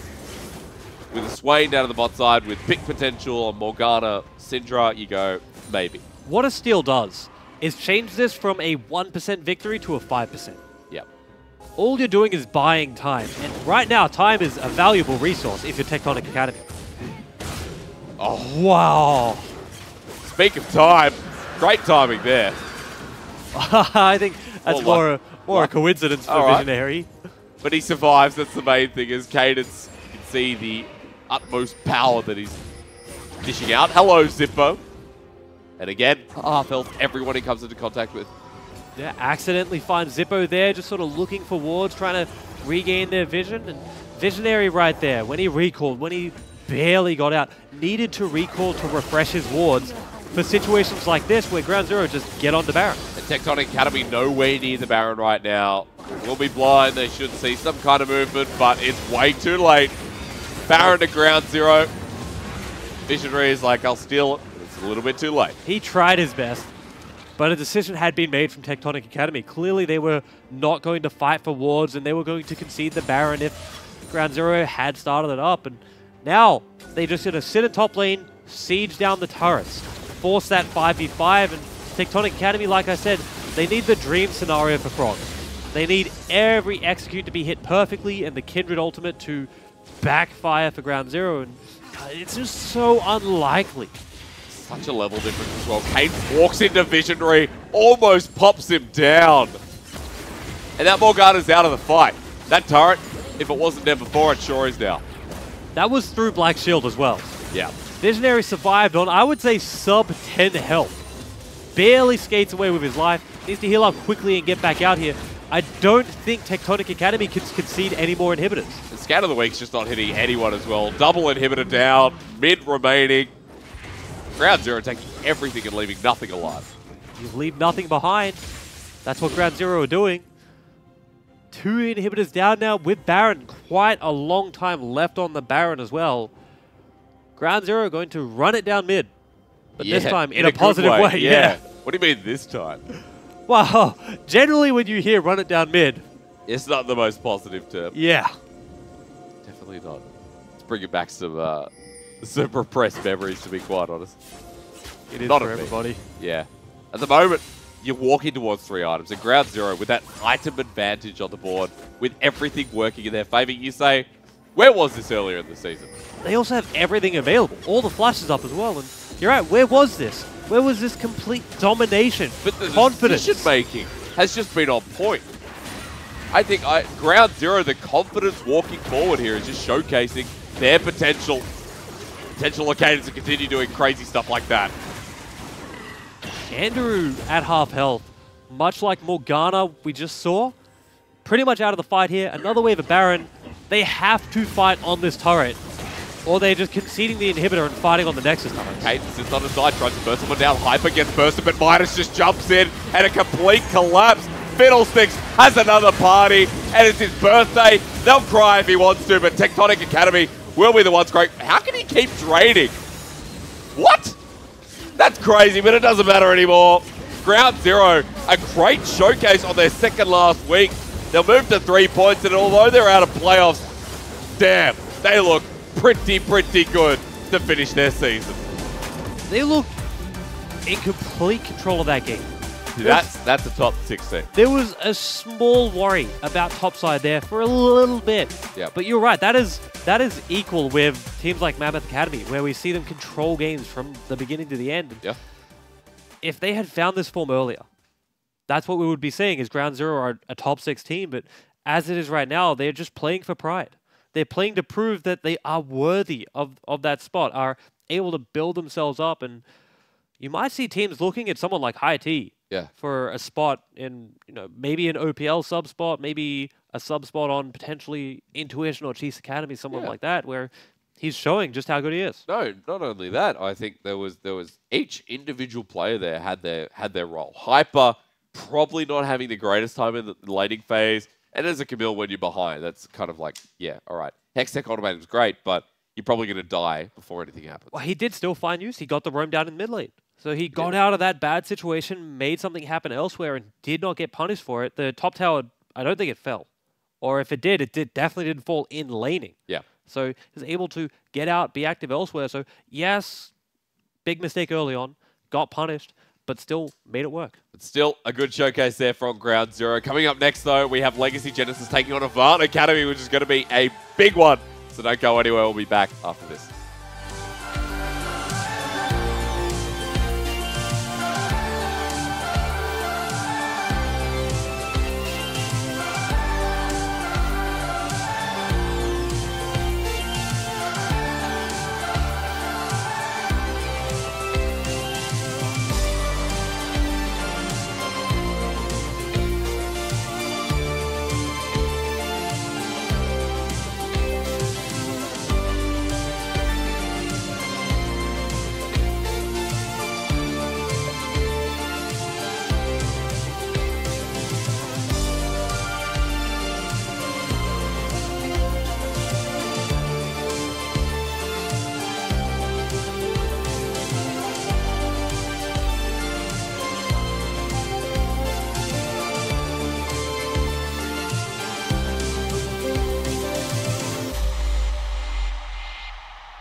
Welcome back to the OCS, you sexy fiends. My name's Jake Asterix Osipenko. This is Bradley Teagun Seymour, and I'm still here, and I'm feeling a little bit better. You're in a real loving mood today. It's only because I just broke the lozenge in my mouth, and you know, when you have that many strepsils, and like, you know, it says like have one an hour, right? And you put 3 in your mouth, and you bite into them all at once, and you go, whoo!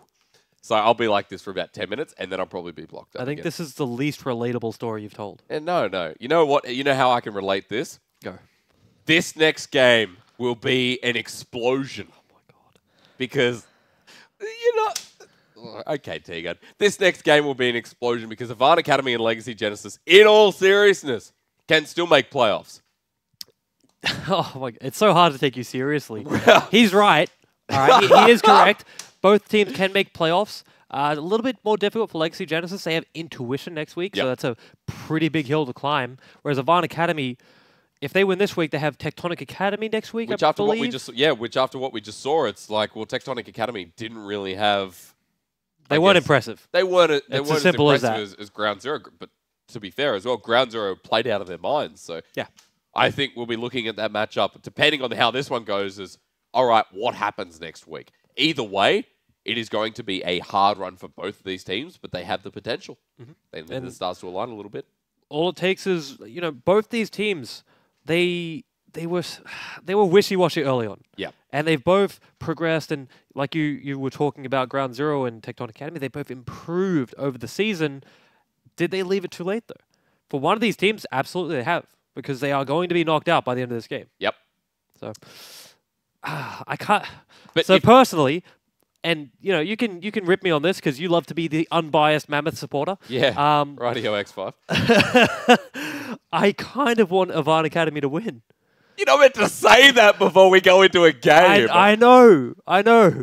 But You're meant to be like, any team could win. the reason being, well, either team can win. Make no mistake about it. Okay. This is a very even matchup. That is the fact. This is a very, very even match. I would even say Legacy Genesis might be slightly favored going into it. But this is as close to a 50-50 as we are going to get. Okay. So why? So why do you Well, want... Legacy Genesis, first of all, they had such a shocking start to the season when they had no excuse. They had such great experience behind their team. They should have come in strong. And next week they have Intuition. I think that is a much harder match to win. But if anyone could do it, Oh, a team like Legacy could. Sure. Right. So, fair enough. I would say, yeah, when Legacy Genesis are on, they're a top 3 team. But that's a flip a coin each week. That's how they've been playing. Oh, well, let's have a look at those rosters, see which lane we're focusing on, because if you want Legacy Genesis to show us that they're a top 3 team, well, they're going to win this match. This is where it starts. I think here, Tegan, I mean, there's so many different lanes we'd look at. Well, no, just say it how it is. For Legacy Jungle. Genesis, you see Minky and Carbon and 3 other people. Wow, you mean your previous 80 carry? This is every time we go into a Legacy Genesis game, you say, I want to see Minky and Carbon. What do they do? Does he pick Riven again? Do we see Quinn? How do they play through the top side? We see Quinn and Riven. We hope. That was a pretty sensational week. Wonderful game to watch. But Avant Academy, Serum, has dazzled with the Lysandra. And that is what's made Avant Academy a bit of a powerhouse. These picks that might not be as standard, but they're making it work. We're also seeing Pluto and Nausicaa come to fruition. Yeah. Be aggressive. Start being a threat. Taking a little bit of the weight off Serum's shoulders. So big from Avant Academy in terms of improvement, because at the beginning of the season, it was put everything in mid and hope for the best. This matchup here is experience versus inexperience. Because that whole Avant Academy roster, we haven't heard of them before the OCS. All right, you might have rated with, you know, Serum. No, I rated with someone else. Legacy Genesis initial mid laner. All right, look. But I have played against many of these players in solo queue. That's where I know them. But Serum, I mean, his name was around, correct? Is it? Yeah, he's well known in Challenger tier. But this in the OCS, not well known. That's So fair. you know, That's there's fair. a lot of names in Challenger tier. You'll look through and you go, right, you know, I know this player in solo queue, but you have not seen them in competitive play in a 5-man stack in the competitive region of Oceania. It's a very specific. That's where we are. That's question. where we are. I would say absolutely correct, and it's a big difference. Swapping from just playing solo queue, playing on your own, to being competitive in a team massive change. Yeah. You can put the #1 player in solo queue. If you put them with 4 inexperienced players and they don't have much experience themselves, they're not going to look impressive. Yeah. Not only in their own role, but as a team. So Vaughn Academy, they came in complete rookies and they're coming out a pretty good team. Where Legacy Genesis have one rookie, really, essentially. BWAC has been on an OCS team before. Crazy. Legacy Carbon. Legacy Minky Whale. They've been around. Yeah, Let's be quite honest. Well, it's like I said, they had the experience. They had all the tools in the world to come into the OCS strong, and they didn't do it. But they are finally becoming the team we expected. And look, not to poke holes in the fun or whatever, but, you know, some people have been saying nasty things about Carbon and Minky Whale, and I just won't have it. I just won't have it whatsoever. You This called team, them old. No, I think you did. Well, No, you did. Are you older than them? Maybe. Well, I'm young, so I don't care. You know, I got my whole life ahead of me. I don't need to worry about it. And I don't. Wow. We got Yikes. straight there. We're about to jump into Champs League, but before... Oh, my... Well, before... Go on. No. Finish your thought. I was going to call for it. Before I do, I want you to think about one thing at home. Avon Academy, if they win this, they verse Tectonic Academy next week. But if Legacy Genesis win this, they have to beat Intuition next week. These are now 2 must-win weeks. Whoever loses this is knocked out of playoffs. I will say for Legacy Genesis, if there was a time to hit Intuition, either this week or next week would be it. Yeah. You're going to hit them when they're experimenting. They especially next week, they've already locked in first. Mind you, they will go in, Intuition this is, expecting to win, playing to win, because it is a lot more formidable to come up against an undefeated team than a team that has dropped a game. Yep. So, still a difficult task, but you might see them experiment a bit with picks, with playstyle. You have the tools to win there. But in this game, we're not going to see, I don't think, too many experimentations unless we see something that's completely different just to blow the other team out. You are talking about Carbon and Minky. I am. Of course I am. I would say we are pretty likely to see some weird things. We haven't seen any targeted bans. We've seen the standard Orianna, which has been played or banned away tonight. Swain as well. Aatrox, which has been touched up a little bit, but still a bit OP. And the Nocturne, LeBlanc, taken away. So, Avon Academy, last ban. Do you start targeting? Do you go for something standard? There's still a lot left open. Morgana, Talia, Rakan, all 3 extremely good picks. Darius Mundo, both also left open. Yeah. And they go with the Morgana. That's been the staple first pick for a lot of teams, so unsurprising. As the unbiased caster that loves League of Legends, I will say Aatrox is exactly as strong as he should be. Yep. And no better or weaker. That's fair. No, because before this, I mean, his numbers were insane. It's like, hey, we'll make Aatrox a little bit better. All right. It was, whoa! Rakan first pick. Anytime Morgana's banned, Rakan instantly becomes, I would say, top 2 in terms of support. Heimerdinger left open as well. We didn't even mention it. Well, because it's been, I mean, first ban on blue side every game. And it slips through here for Avon Academy. Snatch it up instantly. A Pluto big. Kindred, we've seen this is a favored pick in the OCS. Yeah. Even when things like Talia are left open, people just tend to go for Kindred, either out of comfort or just that's where they think the strength lies.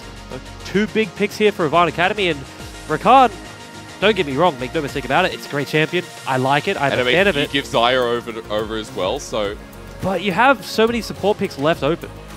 Shen is about equal with Rakan in terms of bot presence and bot priority. After Morgana, I would say Shen, Rakan, Fiddlesticks are close to even. Okay. Personally, I think Pyke is there as well. I think Pyke is still a niche, though. I think maybe in the next couple of patches. Newly crowned one-trick Pyke main, I disagree. But you're right, they do give over the Xayah. There is a price to pay for going with those picks. And I would still give the benefit to Avon Academy. Oh, but hang on a minute. So, if you want to get yourself up to a potential playoff position, pick up the Riven, says Carbon. So if I'm Avon Academy, they left the Riven through. They were like, even if he picks it, that's fine. We'll let it go. Serum hovering Fizz here, the buffs came through on 15. Yeah, I was about to say.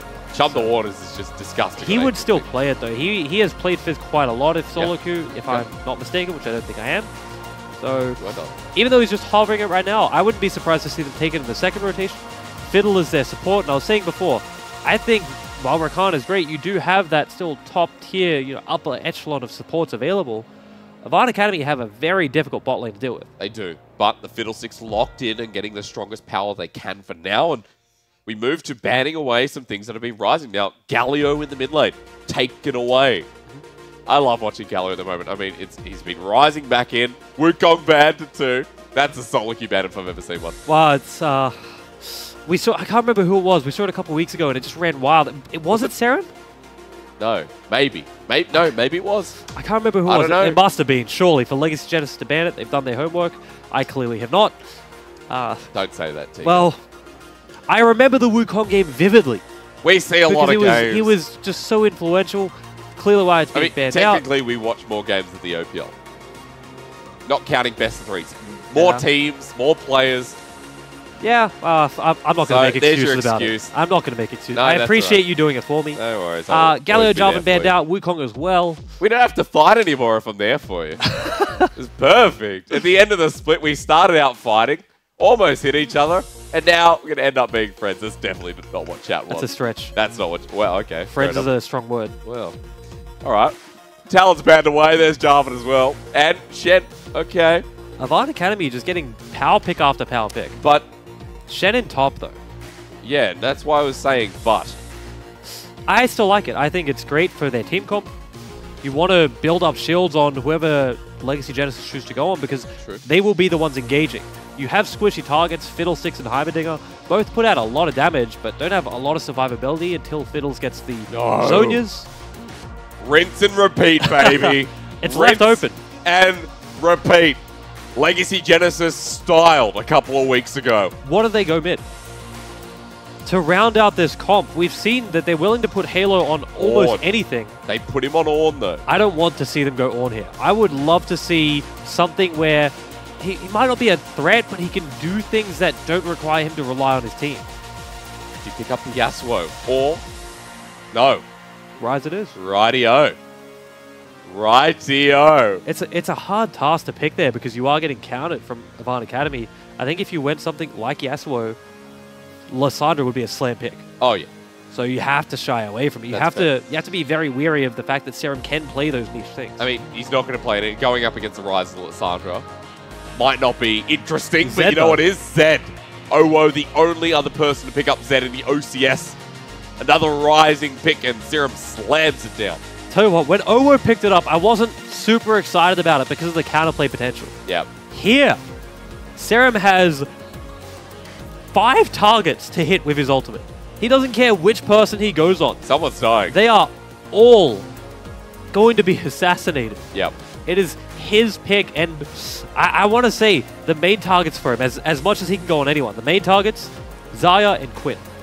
Everyone else, still great targets, but they're not the ones that worry me. We saw Minky Whale's Quinn, very difficult to deal with, gets around the map aggressively, taking Ignite as well. I was about to say he was very likely going to take it. He is. You don't need Teleport on Quinn. You got a Rise with Realm Warp and Teleport already. Quinn is that fast. You go from top lane to bottom lane in 2 seconds. It's difficult to play against the Shen, who has the ultimate and the Teleport as well. So he'll be able to match you and then deal with that split pressure. But at the moment, Quinn has one of the highest solo queue win rates, let's be quite honest. We aren't in solo queue, though. No, we're not, T-Gun, but you cannot deny that Quinn is just such a powerful pick, and one that if it gets ahead, Legacy Genesis are going to skyrocket. Now, remember that Carbon, he was behind in this last game. The Quinn and the Riven, they were behind. They find one big team fight. Pretty sure he got a pentakill, though.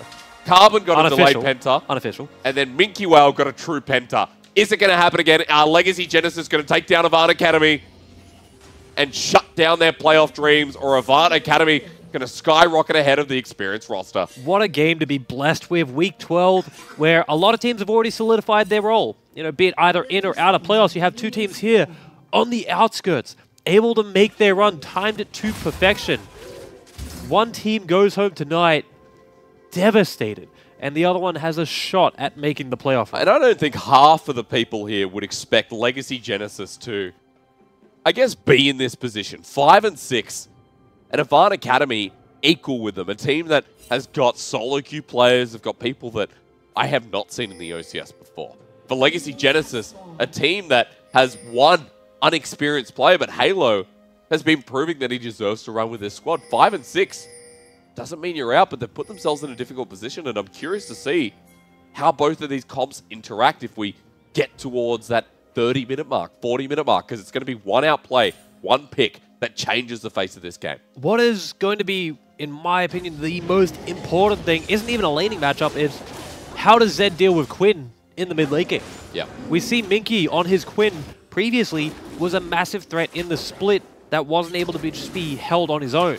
Now Zed, if he's able to match pressure with the Quinn, potentially threaten to kill him in that side lane, how do Legacy Genesis, then manage to play from there on? Because Minky, his whole goal is to split and catch someone in transition. So he needs to either get ahead or Legacy Genesis need to stop Serum from scaling. So we've seen Zed's denied, or we saw our Zed denied in OWO. But you can see why Ivan Academy eventually banned away that Galio. They must have taken something away from the Mammoth game. But about how Carbon impacts that top side of the map. This time Halo is on a champion that'll scale with them. On a champion that doesn't need to take the frontline damage. They've denied frontline. They've decided, nope, we don't need to take this game. Well, it makes sense now that they've shown the pick why they banned the Galio. Zed going in on target, Galio ulting, pretty much negates the Zed. So you've completely removed that from the equation, built yourself a better situation for your pick.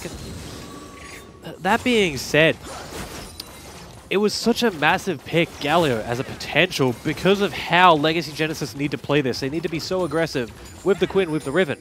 Now without that safety net, without any real support in terms of survivability, their whole support is everyone goes in and hopefully we kill them before they kill us. Yeah. Do we see them be a little bit more tentative, a little bit more careful? Or will Carbon and Minky throw caution to the wind like we've seen before, yeah, just be aggressive 24/7? Well, I think that suits their playstyle. I think Minky Well and Carbon, again, it comes back to that word experience, but it also comes to a point where you say Carbon and Minky Well have been doing this for so long. They have been playing together for a while. There's a bit of a break, but Minky Well's always around. I mean, Mr. Trin's he's a fairly popular guy. He's so a mate. He is, by all intents and the word, a mate. A legacy mate. So, Minky Well's always been around. You got to remember, this Shyvana one trick. No. What's a better way to put it? The Gragas one trick. We've all seen the play. Yeah. Oh, that is horrible. How dare you? That is an Oceanic legend. Yeah, but not sure legend's used in the right context there. Carbon was trying to spot out the Raptor take from Aeons, but he's going to back off before Carbon can get anywhere near. Krug's going to be the steal away, as still hovering around the top side is Carbon. Definitely wants to get Minky Well ahead as expected. Shen is a difficult dive. I can't imagine that's their plan here, to try and dive Pope early. Surely Minky will try and bait him into overextending, biting off a little bit more than he can chew, but Pope has to know this is the game plan for Legacy Genesis. Go into the top side, punish him as much as you can. Halo, meanwhile, though, bullying Serum just a little bit. Serum's going to have to pop that pot, and now that he's out, versing Corrupting Potion. See how that lane progresses forward. However, at the moment, Legacy Genesis kind of dominating a lot of these lanes. But laning phase wasn't a real concern, as you said before, Tiga.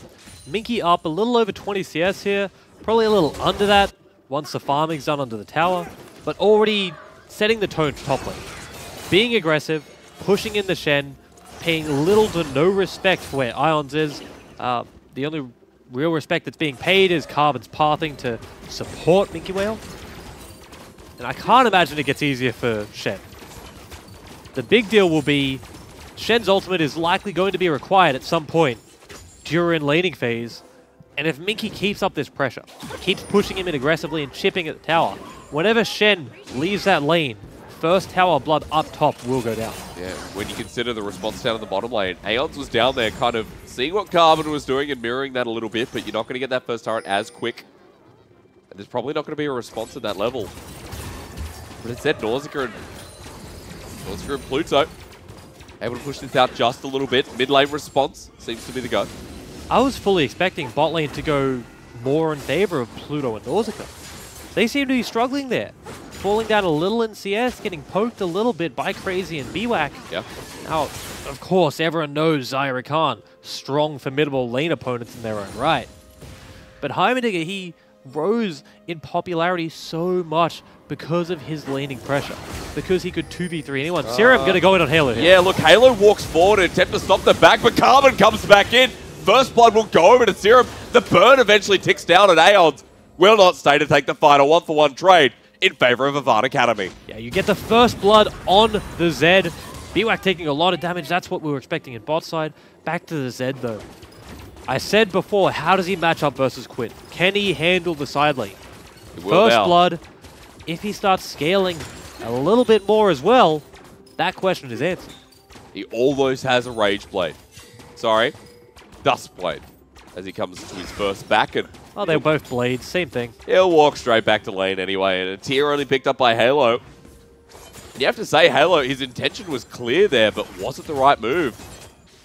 I think it was just a little bit of miscommunication. He obviously either expected Carbon to be there faster or just didn't know how far away Carbon was. He can keep bullying this lane, but remember that as soon as Serum has Deathmark available again, Halo's going to get forced out. Yeah, you're about to say keep bullying, but I was going to say, yeah, once Deathmark is available, Halo dies. Yep. No flash available.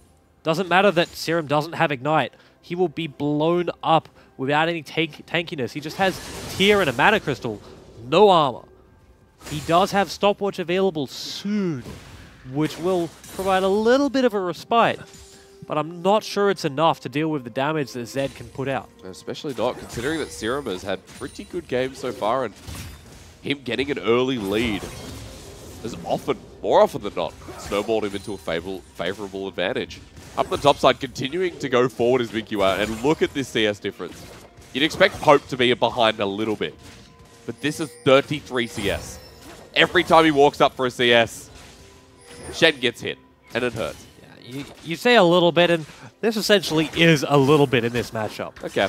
There has been little to no jungle interaction. The jungle interaction was Carbon going up, taking a camp, and shying away Aeons, making sure he couldn't get in there. Now you see Serum walking up. Minky's in a lot of trouble here if he doesn't suss this out. I mean, this is a double response by Avant Academy. Bot side as well. It's going to be a lane gank with a control ward in there as well. And here it comes. Crowstorm flash forward. They go straight onto Crazy. He can't even get off the Blade Caller. And a good gank there by Avant Academy. Perfect from Nausicaa. Complete lockdown, layered by the CC from Heimerdinger. Bot tower should fall here. They need to commit for it. Carbon and Halo, however, making their way down, and Serum not answering. So they should be able to clear out the wave. Carbon will help that. BWAC on the side. Halo makes the response. Just at least cause the threat. That's about it. Now, I said it should fall here, and it has to, because of top lane. MinkYue is just getting further and further ahead. He might not even try and take the tower. He might opt to leave this as laning phase as long as he possibly can. Avant Academy, however, they committed down bot lane. They stayed there.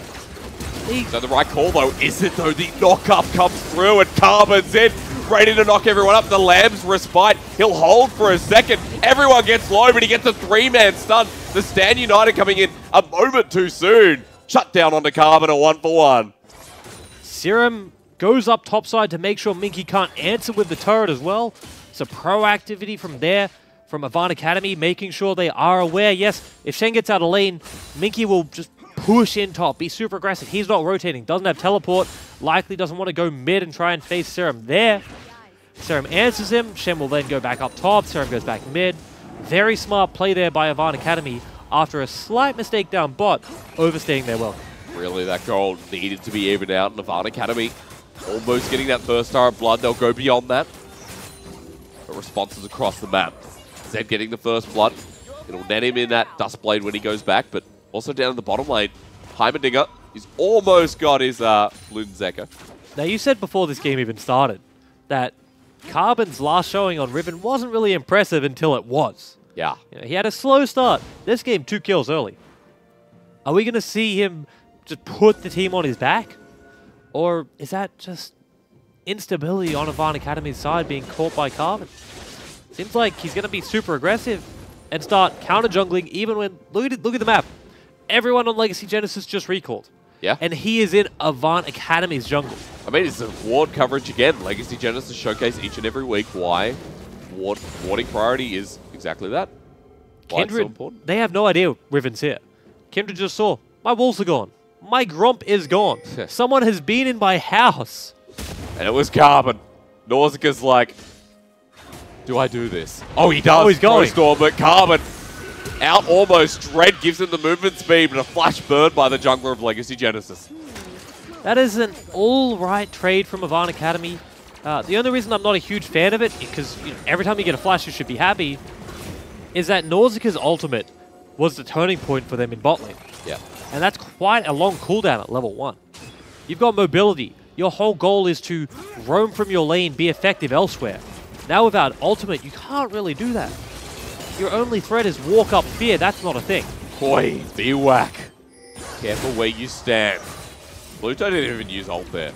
Just the all-in potential as BWAC probably going to get forced out here. And any gank they wanted to make is probably going to end. Crazy might need to back off. The Blade Caller should root them down. It does, but BWAC tries to go back in. Aeons jumps in. He finds one. He almost finds another. BWAC sitting in the Lamb's Respite, but Halo, look at the flank as Carbon finds one. Halo is on the backside, and Carbon, hungry for blood. He says, Nausicaa, you wish you had your ult, didn't you? But a double kill, and 4 kills now for the big boss. Avant Academy, they were trying to be even more aggressive because of how much poke potential they had, and Legacy Genesis clamped down on them.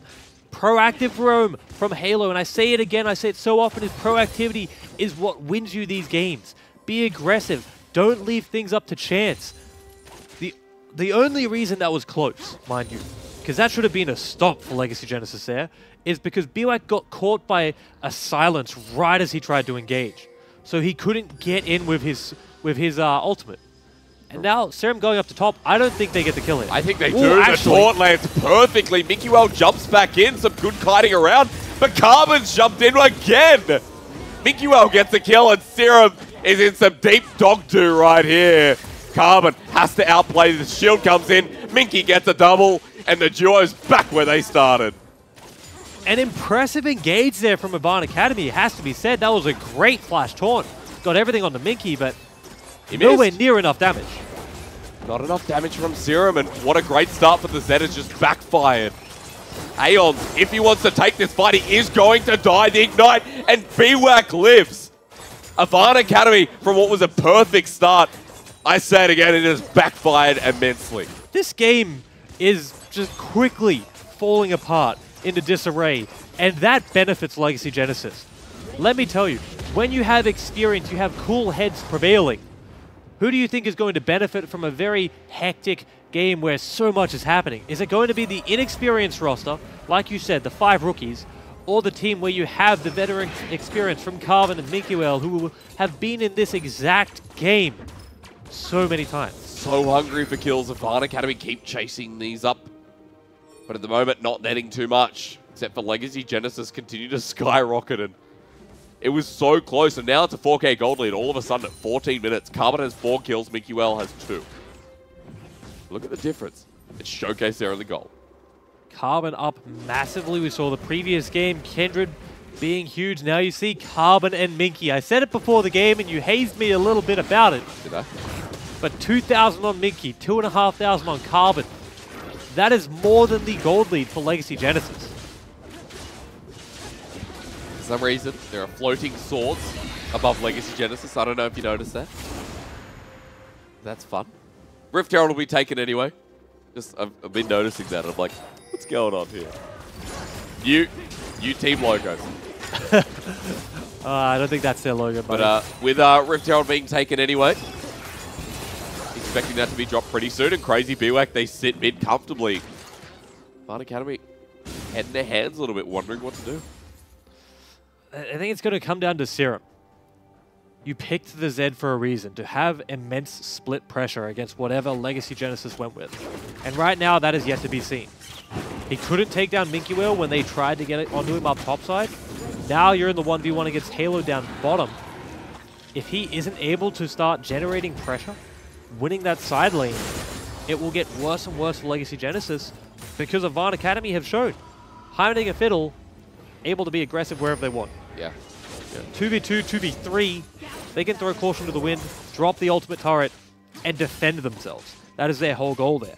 If Legacy Genesis, if they're left to their own devices and Zed doesn't get anything done, Heimer and Fiddle, they get left on their own. Yes, they can 2v3, but can they 2v4? can they deal with Minky's roam? Because right now, this is a prime candidate for Minky running towards mid. Because they can sandwich him in, and although Minky's been caught out on the top side by Pope, the rest of Havana Academy are going to be slow to rotate. He can just jump out. And Minky, well, he's starting to move around the map, level 2 ultimate. He's going to be speedy Gonzalez in a second. Love the intro. I mean, Xayah Ricard are the best champion couple. I'll give you that, but I want to go back to Minky for a second here. Sure. We haven't seen him roam yet. He's just been hidden away on the side lane. Last time we saw the Quinn, he was active on the map, more than you would even expect someone with teleport to be active. And right now, he is just off on his own, on the side. Just chill. That's a little unexpected from Minky. As we do come to a pause, but 2 items on Minky now. So he's got Storm Rays, he's got the Youmuu's. Surprised actually going for the Youmuu's first. Whereas, like, yes, okay, in previous metas it would have been the only first item. But now Storm Rays are so powerful, people are picking up Storm Rays first. Well, it comes back to just how useful Youmuu's is for roaming. Fair. That being said, he hasn't done much of it. So it does beg the question, why not the Storm Rays first, purely for the dueling? Yeah. It's probably more a stylistic choice, and also Youmuu's gives you the potential to roam, not taking it completely locks that away. So even though he hasn't done that, he had that option. It just didn't need to do it. He was able to hold off on the top dive. 1v2, Carbon comes in, saves the day almost. Yeah. Gets the turnaround kills, and Legacy Genesis with complete control. Yeah. I said the game was going off rails. It was getting very, very hectic, but it's slowed down completely now. It has. And it sounds weird to say this, but I wish it stayed at that pace for Legacy Genesis. Yeah, but especially when you have a Riven that's 4-1 and 3, you have a Quinn that's got 2 kills as well. The rest of the map doesn't really matter at that point because the rest of the map will scale fine. Yeah. Xayah, Ricard, Ryze, they're going to match everything that you do. Yeah, look but a Quinn Riven. They will match. Head to however, kill. that bot lane was not going very well for Xayah. True. They will be effective out of the lane, sure, and they can fend for themselves. But if they were just left to their own devices down there, that bot tower would have fallen extremely quickly without any jungle interaction at all. Yeah.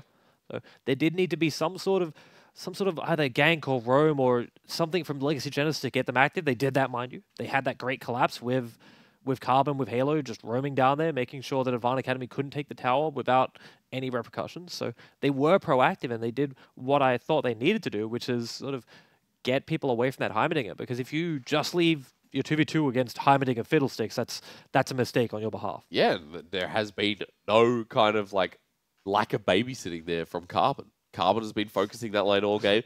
You expected when he goes top once. It's because he's old, right? That's why he said babysitting? No, I just said babysitting. No, why do you walk me into this crap? You did it. He's babysitting the lane. Oh, he's babysitting, is he? Yes. Babysitting crazy. I don't know how old crazy is, but crazy. Crazy in 528 need a babysitter. They do. Why does he call me out on Twitter, Tegan? I don't know. Why don't you ask him? It was your 80 carry. I thought you'd have a better rapport with Was. him. Yeah, it was. Past tense. Unfortunate. Anyway, we are in the middle of a pause. We apologise and we'll be getting back in shortly. On a serious note, right, apart from your face palms of earlier, Carbon sat bot. He went up to Minky once. That was over, Red Rover. And Minky now in a fine position. Got himself a double kill. Now Carbon's left it. He's moving around the rest of the map. Halo is a Ryze. Ryze is going to be fine for the rest of the game. Like, the way things are going, 1 kill, yes and no, but essentially, yeah. Yeah, I agree with you. I think Ryze, we've seen Serum, he really isn't willing to go for that 1v1 trade because Ryze is getting to that point where he's strong enough to deal with it. So there wasn't anything done in mid lane. Ryze is now a big threat. Top side, Carbon didn't need to revisit top.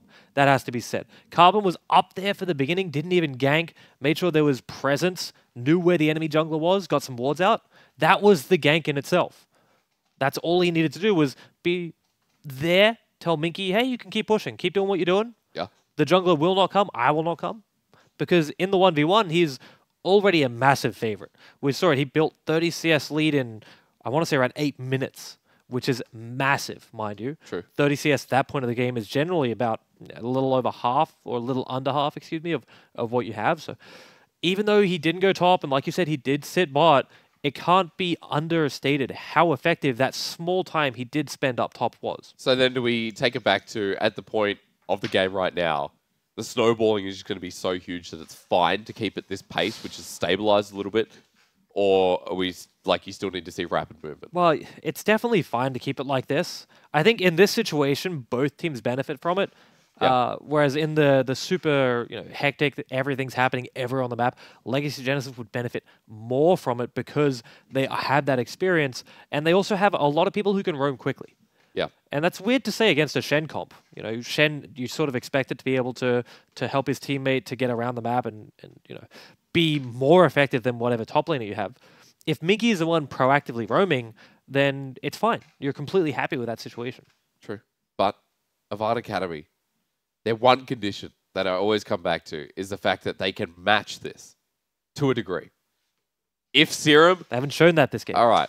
But we're still going in the game. It's 15 minutes in. We're clearly not going. The game's in a pause. Oh, yeah, no, but we will get there, right? The officials are investigating the game pause.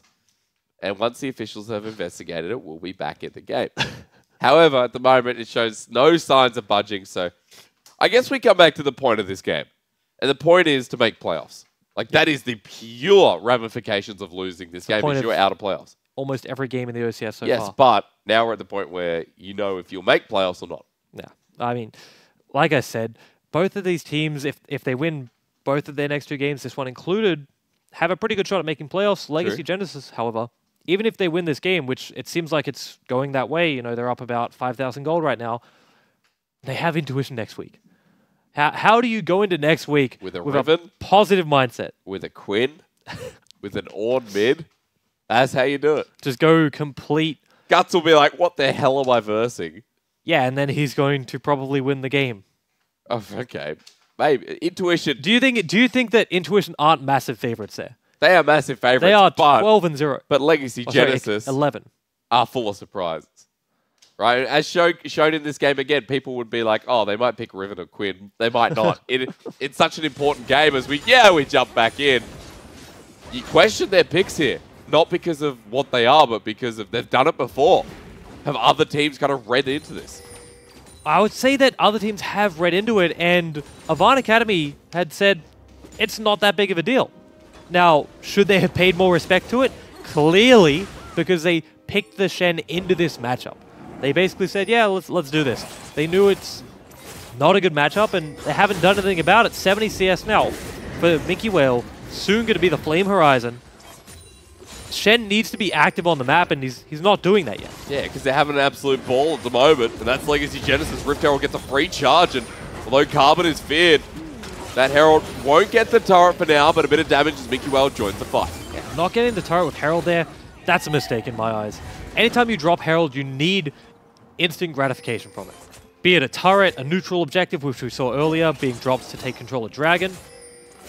Dropping it and just getting the chunk, that to me it's just not enough, especially when you have a huge lead. Carbon on Nausicaa just gets caught out the fear in time, or maybe not. He'll go gold, but Minky Whale's here. Biwak jumps forward, a flash away, but Minky gets it anyway. He almost survived, but he committed so much to trying to survive stopwatch, and his flash are now gone. And Carbon's just gone forward once again. He's an animal. The rest of Legacy Genesis, look, they'll take that turret, they'll take the kill, they back away. Tier 2 mid now gone. That bot turret of Avant Academy, surely it does not survive much longer. Once Baron starts becoming a threat, Minky Whale and Pope are left down bot lane, Minky will he'll happily take that on his own. There is no threat of people coming down there. Oh yeah. Have to wait, 1 minute, 2 minutes for Legacy Genesis to get into that setup. They can't rush it. They have to be patient, wait for the objectives to spawn, wait for their control of the game to start mattering. And you have to expect that with the leadership of Carbon, they will be able to settle down and be like, yeah, just give us a minute, set up the Baron area, and let Minky do his thing down bot lane. Because everyone is ahead. And you should have a bit of confidence there with Carbon's leadership, with Halo's 30 CS advantage, and now with the kill onto Serum. Question marks.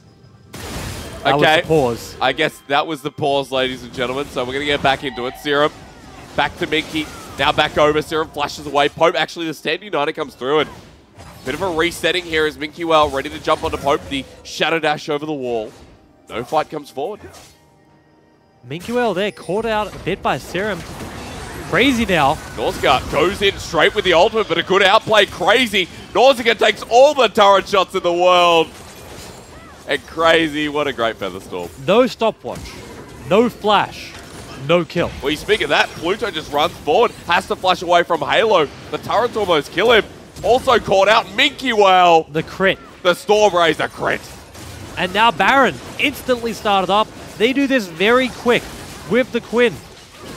Can Avant Academy get set up quickly enough? They need Jaime turrets set up. I mean, they're a to little force bit them low, away. but Pluto, he doesn't have ultimate, so he can't have the rocket barrage. Bwak taking a bit of turret shots as well. Halo and Bwak a pick here, but charmed in. Pope on the backside. Bwak slowing it down, going to take one for the team.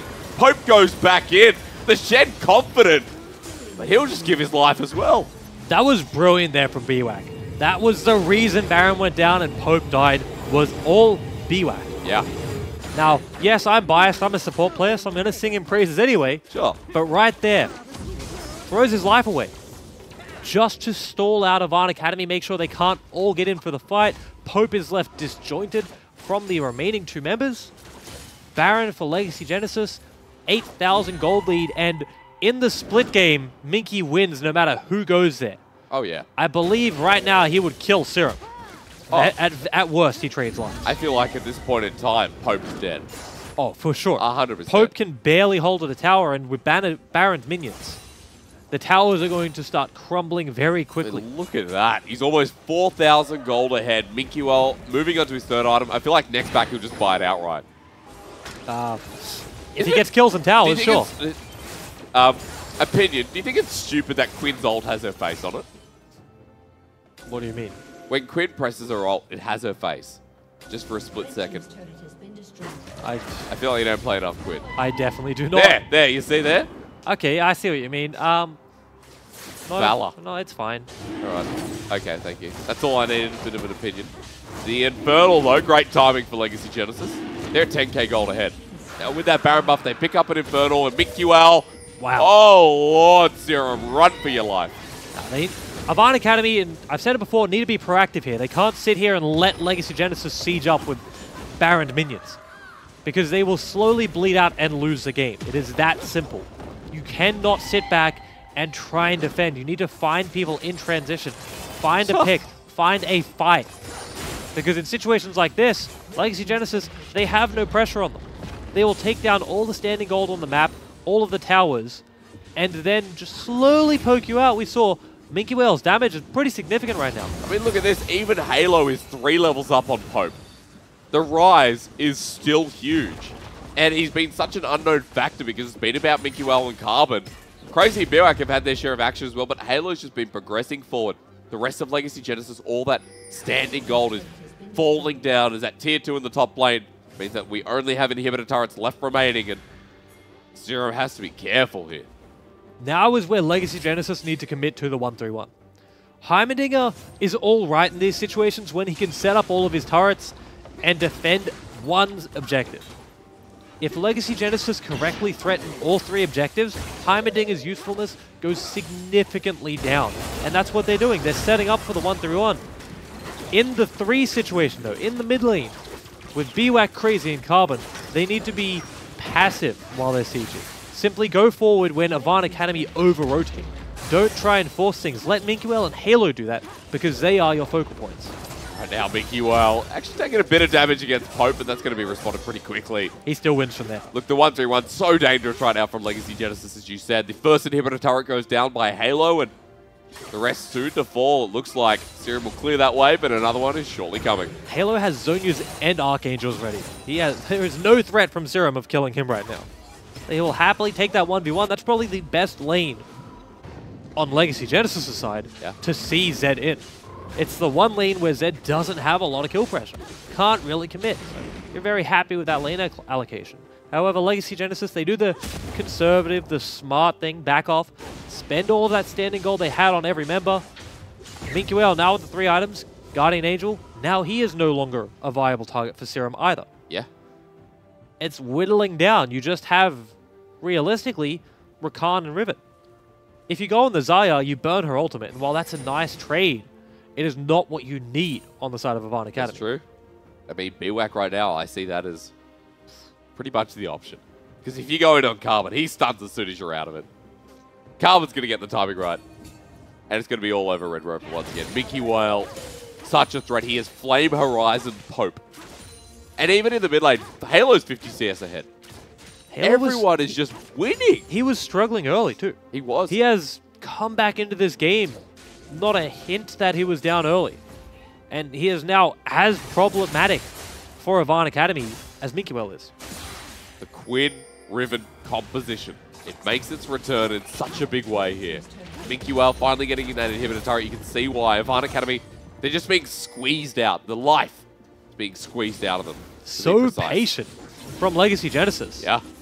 They have been so aggressive time and time again in finding picks and trying to just force the issue. And now when they know that they can afford to take it a little slow, wait for Avan Academy to over-rotate, to under-rotate, and take down towers, that's what they're doing.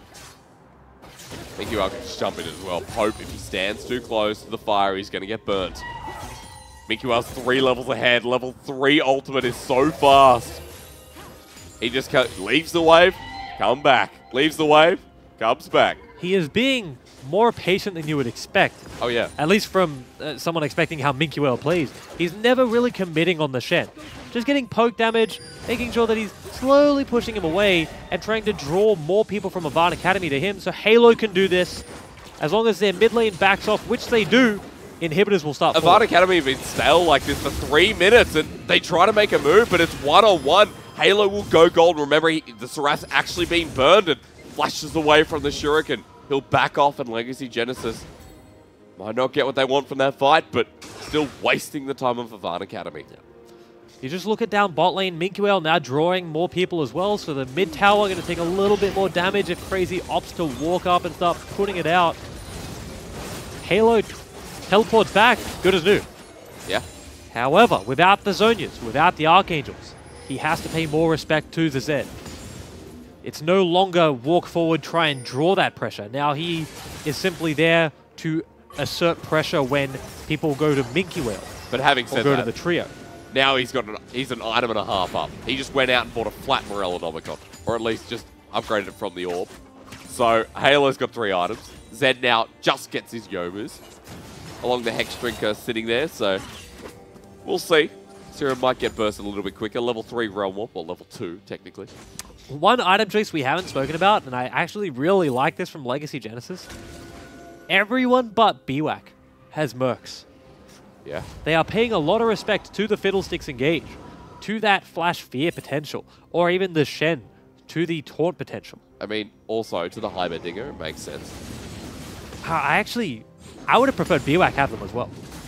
He has to go so deep, so aggressive to be effective in these fights. You like the synergy in boots? Yeah, the show of solidarity as a team. That's what I'm all about. Yeah, me too, Tigger, me too. Well, Baron's back up. Not for long. Legacy Genesis, yeah, there's going to be freedom in taking this Baron. Next Dragon's live as well. It's another Infernal. Avan Academy, they can't really get a break here. Minky Well probably go off and solo that one, and if Avan Academy go anywhere near this Baron, they will die, but maybe not. They've found a pick. It's onto BWAC, and exactly what they need. They get BWAC, but can they get out? Carbon says no way. He gets one, and now he's on the run, but will he turn it back around? He cannot. A shutdown goes over to Pope, and Avan Academy, they walk away with 2. Legacy Genesis had no right to be where they just were. Minky Well was not pressuring bot lane because he was doing what you said, soloing out the Infernal Drake. Which is the correct choice for Minky Well, by the way. He should be doing that. I guarantee he was told by his team to commit to that. So while he is not providing any pressure, you need to account for that. And they didn't. Avan Academy find the important picks. Sure, they lose Pluto. But that kill on Carbon alone stalls out Baron for a good minute and a half. It might give you a bit more of a front line. At this stage, Pope needed that gold so desperately.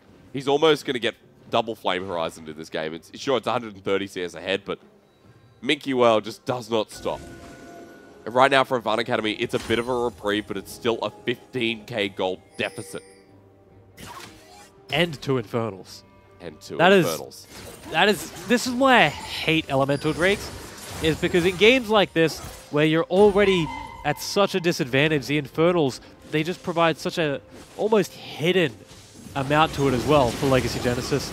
Baron here, like I said before, not long for the world. Avant Academy, they cannot contest this. They should not contest it. What they should be doing is going for Minky Whale. Going to get here a little too late, and it's already gone. And Avant Academy make the move, but that Baron just got shredded. You can see the damage being output by the double Infernal. But then again, doesn't really count on Baron, does it, Tigger? Nope, it's a Mountain Drake. Sorry, not my day. 16k Golden League continues. North's Gut. Is this the pick they're looking for? He goes Golden, and Piwak might be getting caught out. Zero finds Carbon. Lamb's Respite saves the day. No one from Legacy Genesis are in it. They almost get crazy, but the GA will still be there. He launches himself forward. A triple kill, and it looked good for Avant Academy until it wasn't. That looked like the engage they needed. They got the pick early. Nausicaa did about as much damage as he could. Now Pope trying the impossible. Not even a front line. All 4 members. And this Baron Minions makes this game over for Avant Academy. Is the Legacy Genesis comp we wanted to see. Some question marks there as to whether Avant Academy could bring it back. They had the momentum at one small point earlier in this game, but Legacy Genesis showing us that Carbon and Minky love these two champions. Riven and Quinn. Why is it so good for them? I don't know. Why is it the pocket picks for them that seem to just be massive in terms of pressure? I don't know. I don't know how that is their go-to duo pick, but at this point, surely Intuition ban one or the other. Surely you would, because Legacy Genesis now, their playoff dreams stay alive, but Avant Academy, unfortunately, they'll be knocked out right here and now.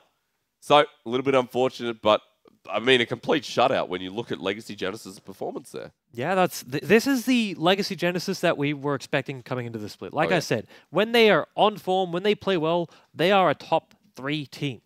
And that's what we saw right here. They got a lead, consolidated that lead, and played it super aggressively when it warranted it. Yeah. And when they needed to, they were passive. They were patient. If they can show that against Intuition, they can very well take the game and get into the playoffs. So now, Legacy Genesis look towards the next week, the final week of the OCS. They verse Intuition. If Carbon gets Riven, if Minky Whale gets Quinn, yes, there are other things in that game that made Legacy Genesis big, but those 2 picks need to be banned.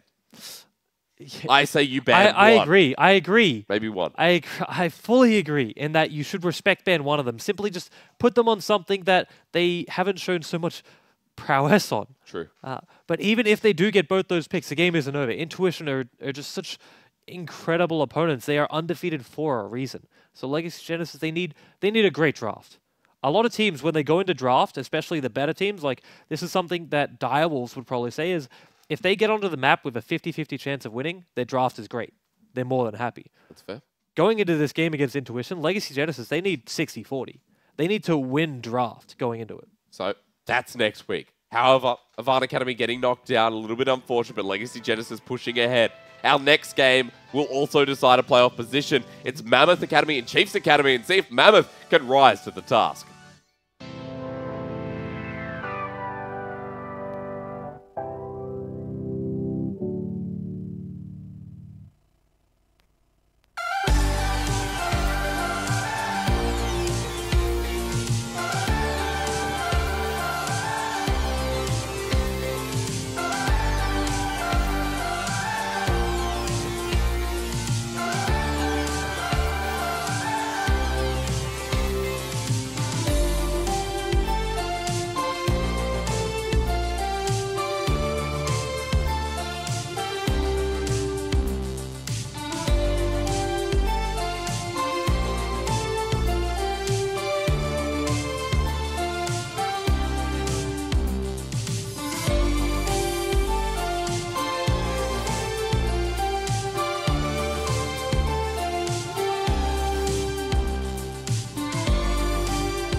Well, welcome back to the OCS for week number 12. My name's Jake Derek Sosipenko, and this is Bradley Teagan Seymour.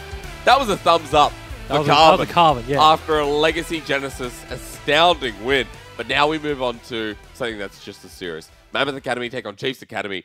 This is going to be a doozer because this game, Mammoth Academy, if they win this, they may qualify. I'm not sure yet. We're getting that confirmed. But they would be one of the only teams to take down Chiefs Academy. If they win, they're locked in. I'm almost certain of that. See, I asked behind stage this, and we're confirming that, and you're just going, hey, you do that. I don't care. If they're if they're 8-4, surely they make it, and if not, it would be miraculous to not make it through on that. True. On the other side, Chiefs Academy, I guarantee they're as hungry as Mammoth Academy coming in here. Oh yeah, they don't want to lose a game. The only game they've lost is to Intuition, and has there been a point where they've been weak? Maybe some early games, but they've shored it all up as we look at those rosters for you. Gunkrab returns, ladies and gentlemen. Was he on your top 5 list? He was... Actually, I think I put him as my number 1. I think I caved. You did. I think I caved. We had an argument about this. I think the return of Gunkrab is huge. All the time. Yeah. For Chiefs Academy especially, he was their #1 carry. That is true. Before he was subbed in for the OPL. I mean, Gunkrab's had a great split. Both OCS and OPL. Gunkrab has had great performances. He returns to Chiefs Academy here to finish off the split. He wants to promote, let's be honest. Chiefs Academy are looking at the finals. I will say I played earlier in the day. I played a game of solo queue in with Panda and Gunkrab. Oh, yeah? Gunkrab did not honor Panda. Why? He honored me. Why, because you were supporting him? Yes. That's fair, And though. Panda was upset. Panda was a little upset. He's a top lane, though. You always Team honor your synergy support. issues is what I'm saying. If you play little support, issues. you honor your AD carry. If you play AD carry, you obviously honor your support. Unless I agree. you flame each other, I in which case... I have a wall of shame on Twitter for people that did not honor me. In solo Really? queue. Yeah. Where is it? It's on Twitter. No, but like whereabouts on Twitter? I'll link you. Do you have like a private... I didn't No. know you could have private stuff on Twitter. I don't have private stuff. Okay. I'm a very public Like a person. locked account or something? Oh, with your no, wall I'm not of that. shame? Oh, no. Well, show me after because I hope I'm not on there. Anyway. You haven't played with me. No, we're very different Elos. I played one ARAM against you. That's all I remember. I regret that decision. I said something about immunity, and I'm I probably, regret playing it. yeah, without a doubt. That's all right. ARAM's not the greatest anyway. Back to the game. Butcher's Bridge is good. Anyway, that's what it was. Hey, Mammoth Academy. Let's talk a little bit about their win conditions because it comes through from their roster, right? What, you did like Butcher's Bridge? Just how passionate you were about it. I loved the voiceover for Butcher's Bridge. Oh my was gosh. great. It was so good. Okay. But Mammoth Academy, they're ZZZ versus Panda. These are two Riven players. Like, if you wanted a more poggers top lane matchup, this is it. And I know you love LoL, but this is it. This is the best top lane matchup in the OCS, unless you had put Fudgy Boy or Fantix up there as well. Well, I would put Fudge up there for sure. Fantix also easily in that argument. But these two top laners are most likely going to play something that is a skill matchup. Oh, yeah. I would say, like, these two, as far as a straight-up top matchup, massive game to watch. I'm a big fan of this and can't wait for it to begin. It's just not just top in this matchup is all that matters. Mammoth Academy, they play around their whole team. They fight everywhere at the same time, mind you. We need pitcher and pitcher to keep up with them. Yeah. So Chiefs Academy, they can't just pick a focal point like we've seen them before. We've seen them say, all right, top is our bot is our focus, top is our focus, whichever one it is, and play through there. They can't afford to do that in this game. They have to be ready for Mammoth Academy in every lane, and that's a big ask. When we look at Chiefs Academy and where they play through, they're playing through more on the top side now. Remember Gunkrab came back and we said they're still playing through the top side of the map. Was that the game they gave Gunkrab Rumble and it just looked like a I think Gunkrab gave game? Gunkrab Rumble. Yeah, well, yeah, I'll give you that. I'll give you that. so Gunkrab played Rumble and it was still focused on the top side of the map, but they could have focused the bottom side. They just chose not to. They said, Gunkrab, leave you to your own device, and that was it. Now, I'm completely all right with that train of thought from Chiefs Academy is prove that you have multiple threats in terms of where you can place your priority and who can carry. But they need to reaffirm they can do it through bot lane. They haven't done that in quite some time. Gunkrab has been in and out of the team, obviously, subbing in for the OPL, and they didn't do it with the subs. They sort of said to the subs, hey, just play passive, let Omni, let Panda do the work. Yeah. So reaffirm that Gunkrab is a threat. I was going to say we've moved back into maybe more AD carries, and Gunkrab always has Kaiser, but it's the first ban straight into Champ Select from Mammoth Academy, the final game of the night. This is a big one. This is such a big game with such big ramifications. This is another game where I would expect Heimerdinger gets through bans. Yeah. Gunkrab, we know him as a great ADC player, a pure marksman. He has played... He has played AP Champions, for sure. he played Heimer. He played Rumble as well. But I think he has not looked as impressive as he does on the ADC Champions. So that's my I would agree. sort of expectation is Heimer gets through. I don't want Cheese Academy to pick it. But I'm seeing a solo ban, a solo top lane champion ban. Kled is taken off the board. Could have been mid. It could have been mid Kled. That's right. Owo played Kled mid. There you go. A flex taken off the board, which is strong in both roles. Morgana, Orianna, they're standard. But what I'm looking for here are the aggressive bans that take away from Panda, from ZZZ, even Owo and Omni. Well, now we have the question, especially now given Chiefs Academy, do you ban Rakan here? Or do you let them take half of it and you take the other half? True. Lucian Because Braum. we saw... Well, But we saw that last week Yeah. in 8-14 and we just haven't seen it so now, far. the problem with taking Lucian Braum, especially like, let's say Mammoth Academy, they first pick Rakan, you answer with Lucian Braum, great lane in its own right, but you give them that potential to have this incredibly aggressive bot lane. We saw in the, it might not have been last week, might have been the week before, we saw the Xayah Rakan versus Lucian Braum twice, Yeah. and we saw 2 different victors come out. There is a reason. It is a super, super difficult matchup for both sides to play. And I don't think Chiefs Academy need to buy into that. No, but first pick, sorry, is going to be Kindred. Kindred with Nocturne available. Yeah. All of the other times, Nocturne has been banned. Great point. Great point. For Chiefs Academy, do you just go something like Nocturne Rakan here? I mean, that's such an easy response, isn't it? Throw it to Mammoth Academy, say, hey, will you pick Xayah? Or will you go to the Lucian Braum? Give us the Rakan Xayah. It's funny that Chiefs Academy ban away Jax. Like, that is their third and final ban. They see that as such a threat. And remember, I wanted to see targeted bans. I see it. But Chiefs Academy, they probably get the easy response because of it. I love the Jax ban. I want to find fault with it, but you are banning I think that's absolutely fair. arguably ZZZ's best champion, a champion he has shown prowess on. It is beatable. Make no mistake about that. It can be defeated. However, there's no need. Why leave it open? As Red Side, when you get 2 power picks, you are readily happy to go into situations like this. And Chiefs Academy answer with the Rakan and And Jace. then Jace? Okay. That is questionable. This is Mid or top? a Korean pick. We have seen quite a lot of Jace come back into Resurgence in 8-14, and from my little understanding of the LCK at the moment, it can be a flex. But it has been being played top. So I don't love it if it's blinded and being sent top regardless. I need this in terms of Chiefs Academy's draft to be a flex. Now, mind you... you need it. Well, they need it. They need it as well. Yeah. But in terms of drafting, if you just picked Jace and you already have in your mind, yes, this is always going top or always going mid, then it leaves a lot to be desired in terms of choices. Speaking of Desire, she's going to get picked up in this next pick. Desire, you die! So, the bottom lane of Mammoth Academy have just completely neglected picking Oh up my Desire and denying it away. The Chiefs Academy, hang on. Hey, look, you're wrong. So, Graves, well, surprisingly so. Oh my Rakan gosh. prioritized over Xayah. What? Oh. Win banned. They just watched the last game. Tom Varus from Mammoth Academy is questionable. You We were reckon? talking about Lucian Braum being aggressive. That's such a being Drakon K-pop pick. I agree.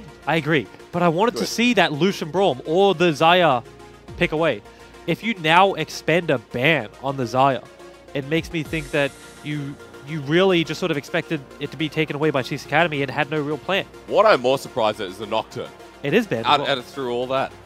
Xayah banned away, yes, but you prioritize the Graves over Nocturne. Now, there has to be something that Chiefs Academy want to build towards rather than Nocturne.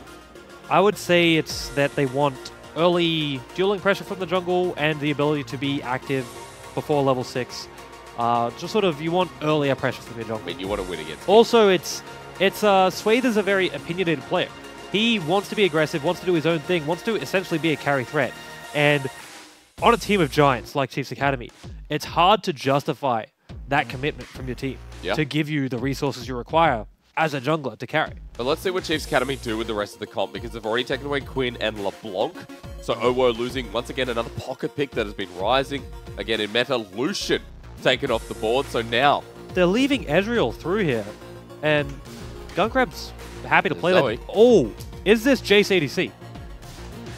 Is this Jace ADC? They're saving this last pick to potentially, I want to say, take the Jace ADC and play You see it as something a else flex. as top counter. I mean, Jace Rakan. Think about it. Think about think. Use this and think about what it does.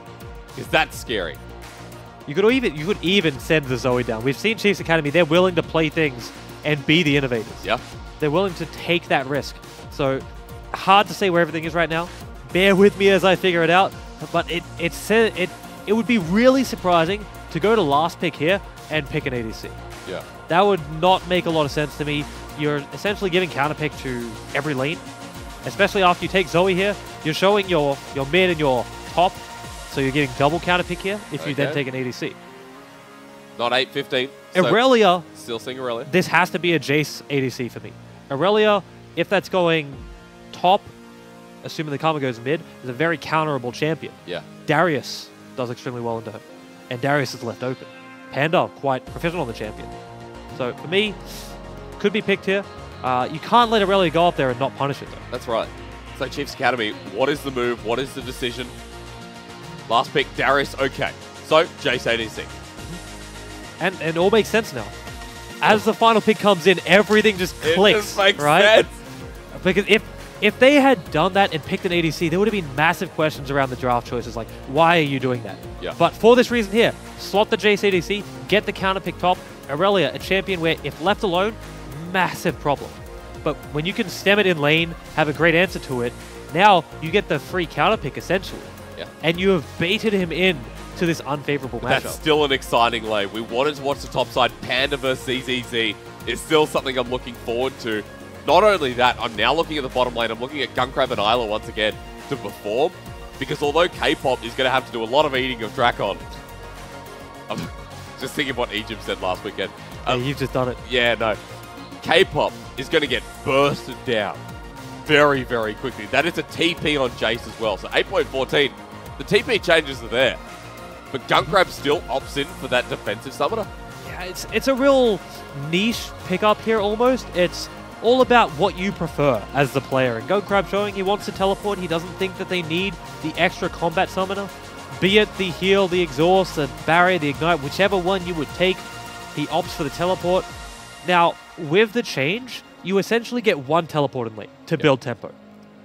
That is going to be massive. When they choose to shove the wave, get back, get that tempo, it needs to... Actually, he went exhaust. He did. Did he change that I think he after the changed- timer? Oh. Ooh, naughty. Bit of a Naughty. spanking. All right, game 4. This is it. Mammoth Academy, can you take down Chiefs?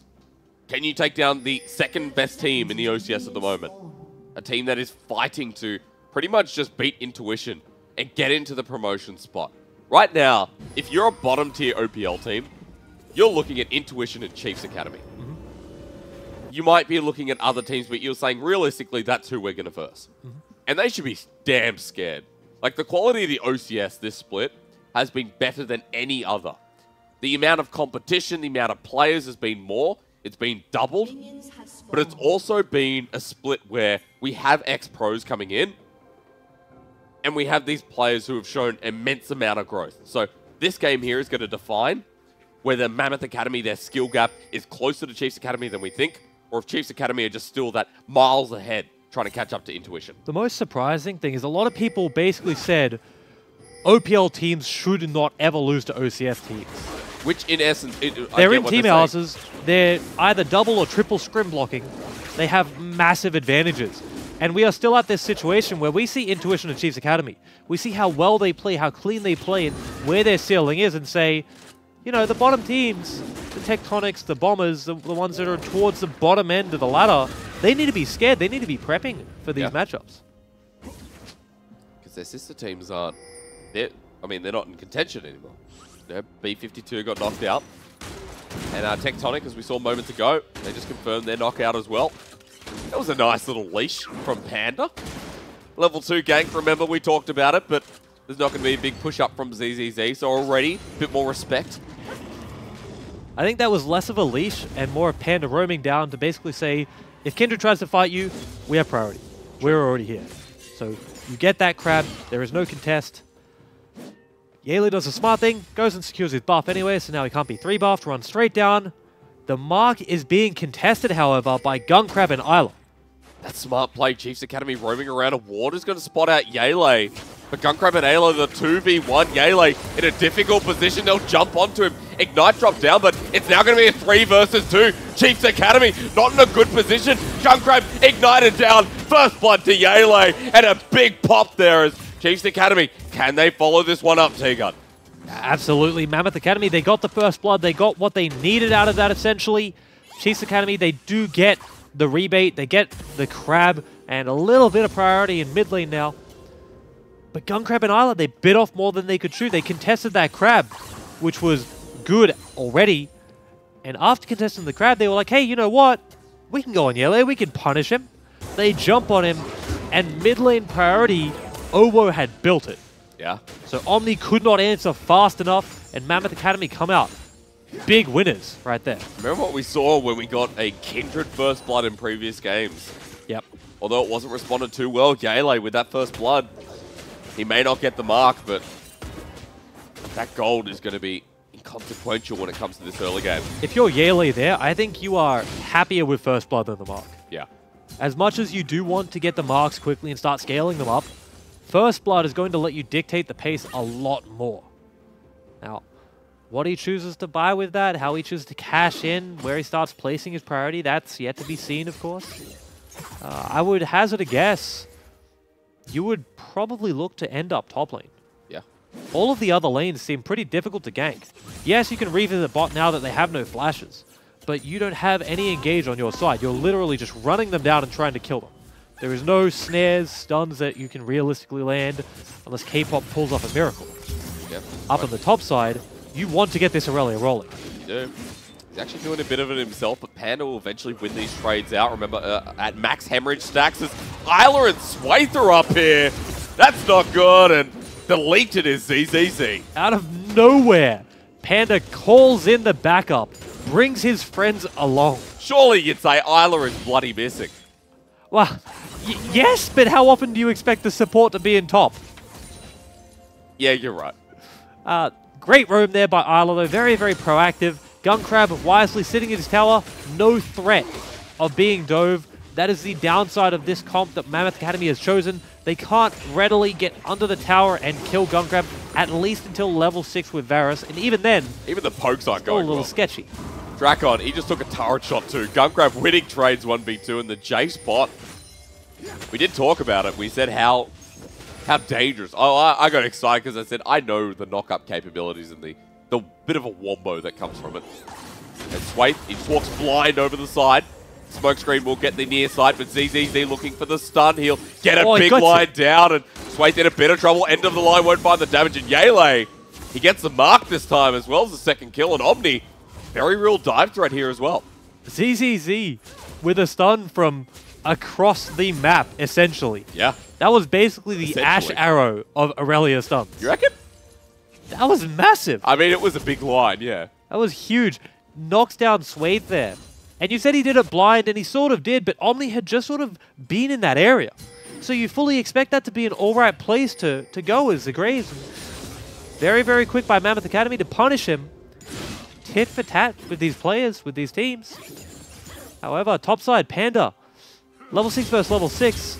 I think he would win this 1v1, but with Kindred here, I mean, definitely he can get not. the kill. He stays in the Vanguard. They're just going to walk straight out. Now turns on Yele, who is going to get dunked, but not close enough as ZZZ, a response kill.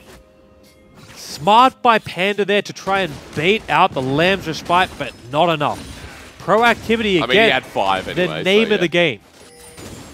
Yele gets up there quickly. ZZZ baits Panda into the fight, and they get the kill. But now, that response kill, it was okay for ZZZ to get the assist, but the kill is so much more for the Aurelia.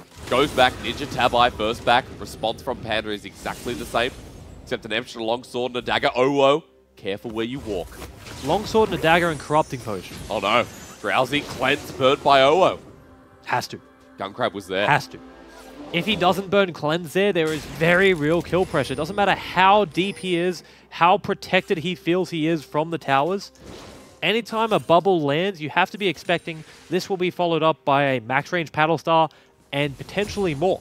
You were just seeing the Jace as well, so it is pretty respectful to burn it that early. But from Mammoth Academy's point of view, you need to be paying that respect because you have the lead. You have control of the match. Why potentially concede that control to save a summoner that has a realistically pretty short cooldown? Finally, we're going to see a bit of ward coverage coming back into this side, but denied again by Mammoth Academy.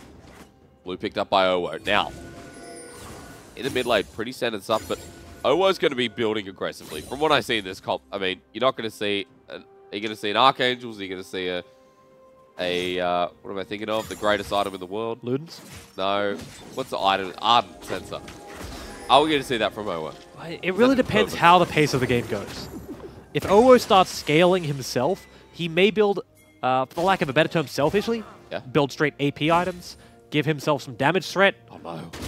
ZZZ, little caught here. Kindred's there as well. Looks up to the ward, wants to stun. Swayth goes backwards. He finds a double stun. ZZZ back in onto the jungler, and Swayth deletes it again. Perfect Lamb's Respite. Panda will get low, but he does not have the ultimate. A double kill, and Mammoth Academy come up strong. That is exactly what you need to do as Kindred into Darius. You cannot chance Lamb's Respiting before the ultimate comes down. Because at the end of it, you are both getting executed. Yele times it perfectly. They get the double kill up there. This is the Mammoth Academy I've wanted to see for so long. Oh, yeah. Aggression, but without the mistakes. Without biting off a bit too much. Without fighting over things they know they cannot. Huge lead here early on against Chiefs Academy. And really, I mean, Isla's roaming, but he's not getting much done, so he's leaving the lane. He's still level 5, and Gunkrab's being left on his own in a lane that might dominate a little bit more than it is. Drakon and K-pop pushing into the turret. They've done a bit of damage to it. Chiefs Academy not getting enough done. The early game, fighting back against them like we said it has in the past. A 3k gold lead at 9 minutes. Mammoth Academy to chaos. So we're bored in it. Now, while they do have a pretty substantial lead on the side of Mammoth Academy, and oh! Wow, Panda gone again. This is a matchup I thought Darius would favor. I mean, normally, but the jungle interference from Yele. Now back to the gold lead, or actually, this is a fight waiting to happen. K-pop, you are very far forward. He flashes, as the turret's still here, he will survive, so just a flash, but... Isla not level 6. So one pick. Yep. Unable to lock him down completely, and even if he was with cleanse, likely just barely gets out. Omni, careful, explosion!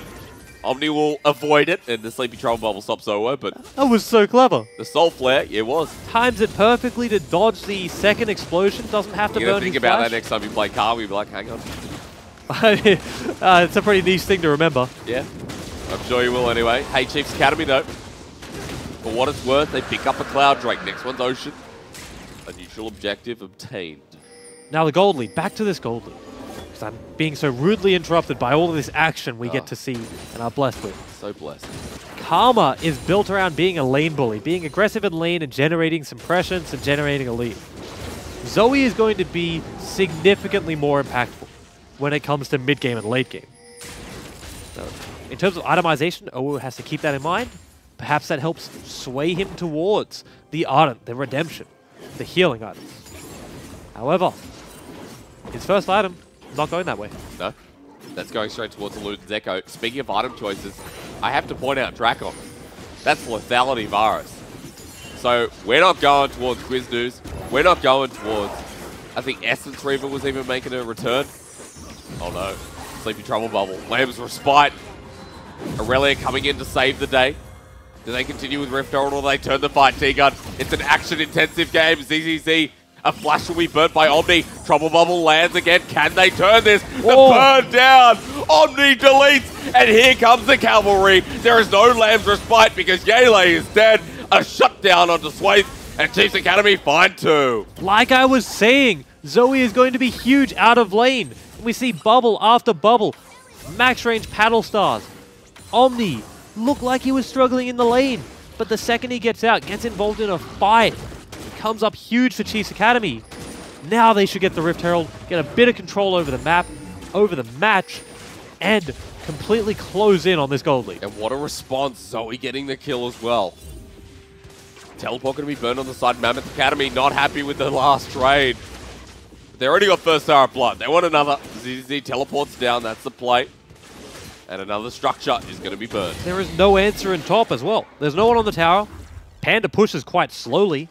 So unless Swathe goes up there, and now they would have to commit 2 people and their time and lose on tempo game. You're not that slow. Comparatively. Dropping Rift Herald here, I'm not a huge fan unless they can turn this into 2 quick turrets. I think that turret would have fallen naturally. Especially if Swathe would simply join the lane and helped him auto it down. But trying to match the tempo from Mammoth, because right now the tempo advantage is in their favor. So how does it turn? Isla comes in for a big play. Owo doesn't have the shield yet, but he does survive. Omni, Trouble Bubble is onto Yele, who Lamb's Respite will not be used. K-Pop there to save once again. That's what we need to see from K-Pop. He has to be the absolute best Tahm in terms of saving anyone who gets bubbled by Omni. That is why you pick Tahm in this sort of a matchup. Obviously, he was picked before the Zoe, so it wasn't a counter thing. But this is his whole job in this game, is stop people from getting bubbled and then max range paddle start. Right now, I'm scared of ZZZ. Tahm Kench ultimate. Here it comes. A true shot barrage. No, it's not. There's no Ezreal here. Vanguard's edge onto the Zoe. ZZZ ripping into that back line, and 3 members now turn on him. He'll negate 50%, but that's all. 1-for-1 trade, and Mammoth Academy back away. You said you were scared of ZZZ. I think everyone is scared of him. He is super far ahead of where he should be. He is as dangerous as Irelia is going to get. As reckless as always. And this is a matchup where you didn't think this would happen. And now Panda struggling to find relevancy in this matchup. 4 members sit mid, but K-Pop is so low, Gale at half health, and the siege probably going to come to an end as Chiefs Academy hold off for now. But they want to break mid lane outer. That means all outers will be down, and they can probably get closer towards those marks for Kindred. At 15 minutes in the game, Chiefs Academy, I don't think they've been at this disadvantage, but clever of them to claw it back from where it was. Reminiscent of the Tectonic Academy game early in the season for this. True. Chiefs Academy in that game fell down early, relied on Gunkrab to really pull them over the line. He had an early lead. And now here it's Swathe with the early lead. Yeah. He is, well, I'm not even sure I would call this a lead. He's simply keeping pace with Kindred. That's right. It is up to him to turn this around for Chiefs Academy. Make sure he is aggressive in the fights, putting down the damage. How do they deal with ZZZ unless they land the bubble on him where K-Pop cannot help him? ZZZ is always going to be a massive threat for the backline. Well, Yoma's doing work for Drakon. So do you want to talk about that? The Varus build? Yeah. Yeah. Back to the lethality? This is the build Doublelift says is the best build for him, and the reason Varus is coming back in. Right. You go Yumu's Duskblade, and you do a immense amount of damage with your Q. Hey, speaking of ZZZ, he's actually been taken a 1v1. Everything used by Swathe there, but that just means Mammoth Academy can go back mid. Omni, great wave clear, but it's not enough. Well, this tower is not long for the world. It gets saved for now. But as I always say, it is essentially a bait tower. But K-Pop forced a flash over the wall by Panda. Swathe still here, but no collateral damage. Inspire used with ultimate by Owo. They're out. Dragon in 40 seconds. Chiefs Academy want to completely stall out Mammoth Academy here for another 30 seconds. They just saw all of the resources being used. You don't want to let anyone recall. You don't want to let them reset and prepare for the Dragon. Hold them in place, use the tempo advantage, and secure the neutral objective. That is the main thing Chiefs Academy have had control over, is Dragon this game. I think at the moment, those Dragons, especially in Ocean coming up, Chiefs Academy want this. With a Jace. As everything just misses. Isla, he wants the ward. Is he going to die for one? Not this time.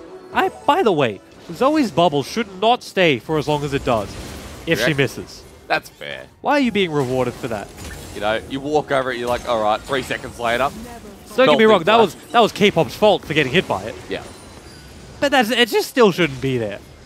It's such a good ability. Look, that's fair. I think at the moment, Zoe, especially with that one item, if anyone walks into it though, they are going to die. Chiefs Academy, this control ward finally drops. They start sieging mid. Their whole goal here isn't actually the mid turret. It's to gain priority and get down to the Dragon. But they cannot do that right now. I don't think they win the 5v5. It all comes down to how effective is ZZZ. Trouble bubble onto Owo. Here comes the paddle start. Not going to be needed to be blocked as it wasn't enough range. Look at the health bars on Chiefs Academy. Jason Zoe, so low. whereas all of Mammoth Academy reasonably healthy. On top of that, they have the Mantra E from Karma, providing a lot of cover for their team. Don't need the help. Collateral damage used as well. So that's one ulti down. Owo almost gets popped forward. Vanguard's Edge misses there. ZZZ uses an ult for nothing, but they get the turret. They back away, and that might be it.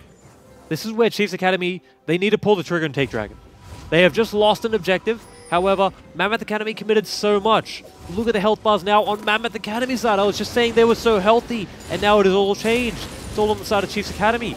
They seem to be prioritizing the mid tower instead of Dragon, which is a more defendable objective for Mammoth Academy. Yeah, they just come back mid, and ZZZ's at the front of it. He gets pulled back in. He negates the damage, but he looks to be dunked. A great Lamb's Respite will heal them back up. Hard to dive a comp like this. Now you don't have Lamb's Respite. You don't have that defensive countermeasure to Darius. Chiefs Academy, they back off. They have to deal with that top wave that's crashing. They do look to get Dragon, but it's just Swathe. And Kindred hasn't recalled. Yale has Warriors compared to a Youmu's on Swathe, but doesn't get there in time, doesn't want to peek his head forward, and that's fair enough. So Ocean over to Chiefs Academy. Next one, another Cloud. He has to pay that respect, assume there's more people there.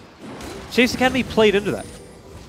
Swathe was happy to solo it because Mammoth Academy have to expect more members to be sitting there helping him do the Dragon.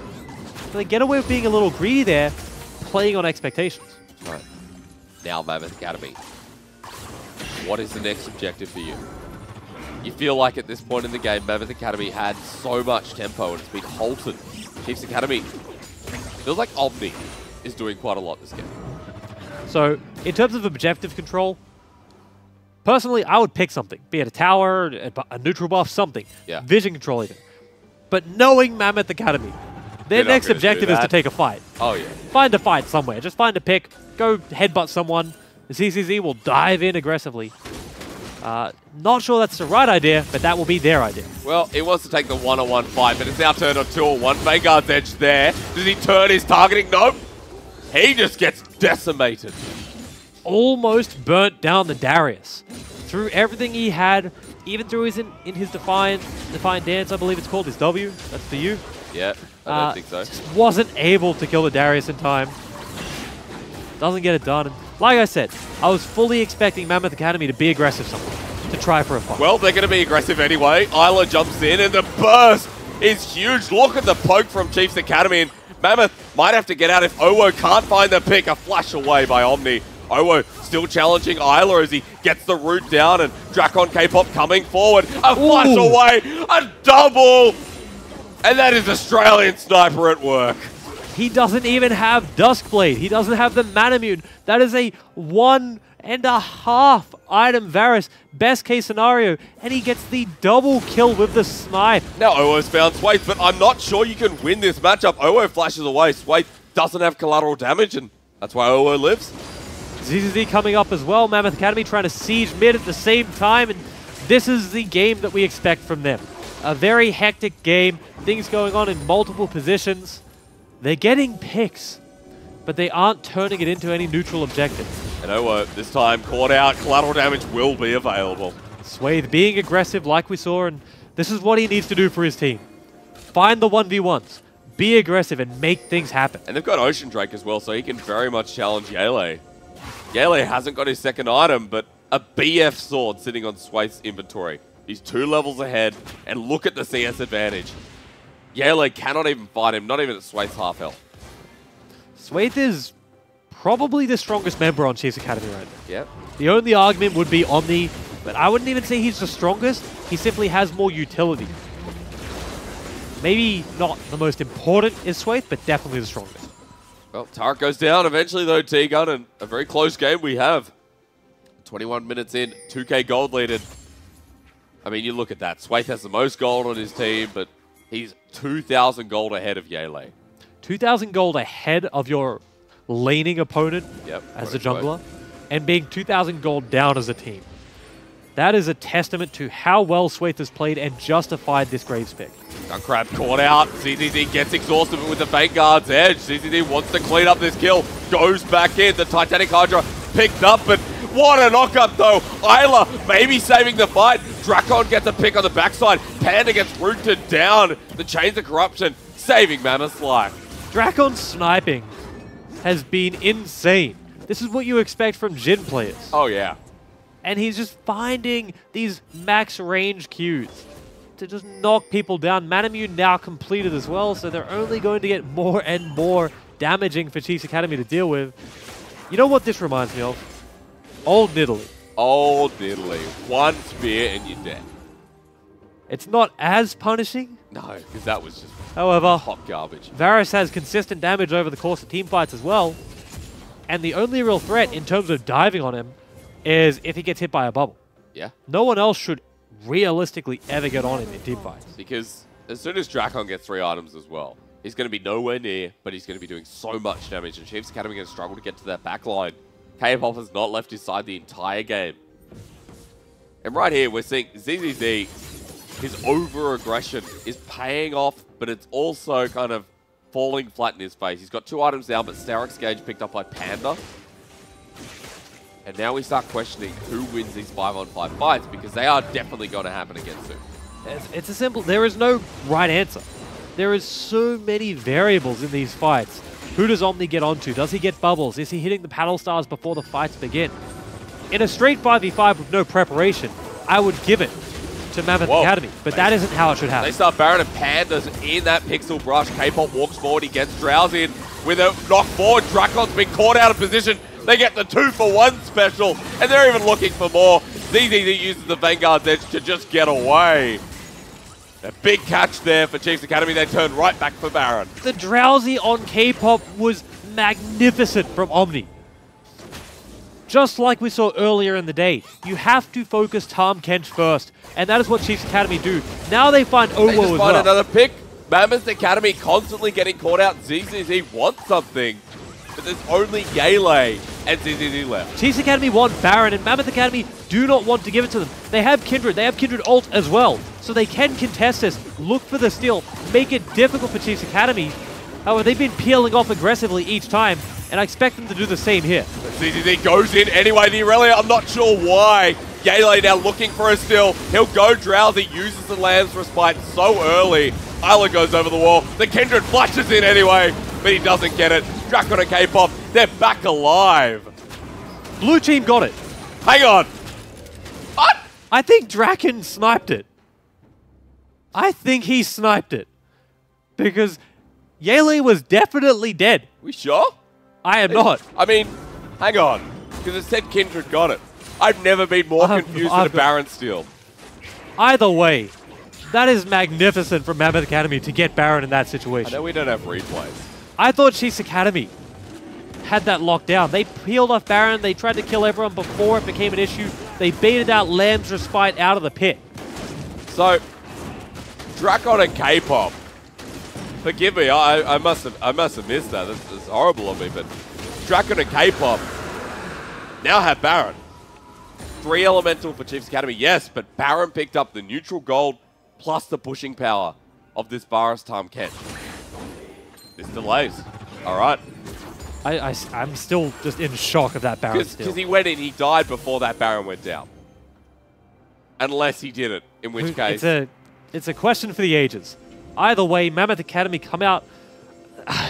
Do I even call them victors in that situation? I don't think so. The I think winners? they got picked off so much there that you have to say that's a pretty neutral trade. The goal has ended up even, and they got Baron on the back of it, however, so they can siege. But Chiefs Academy in these siege situations... Kindred red buff got it. I've just confirmed. The Kindred red buff.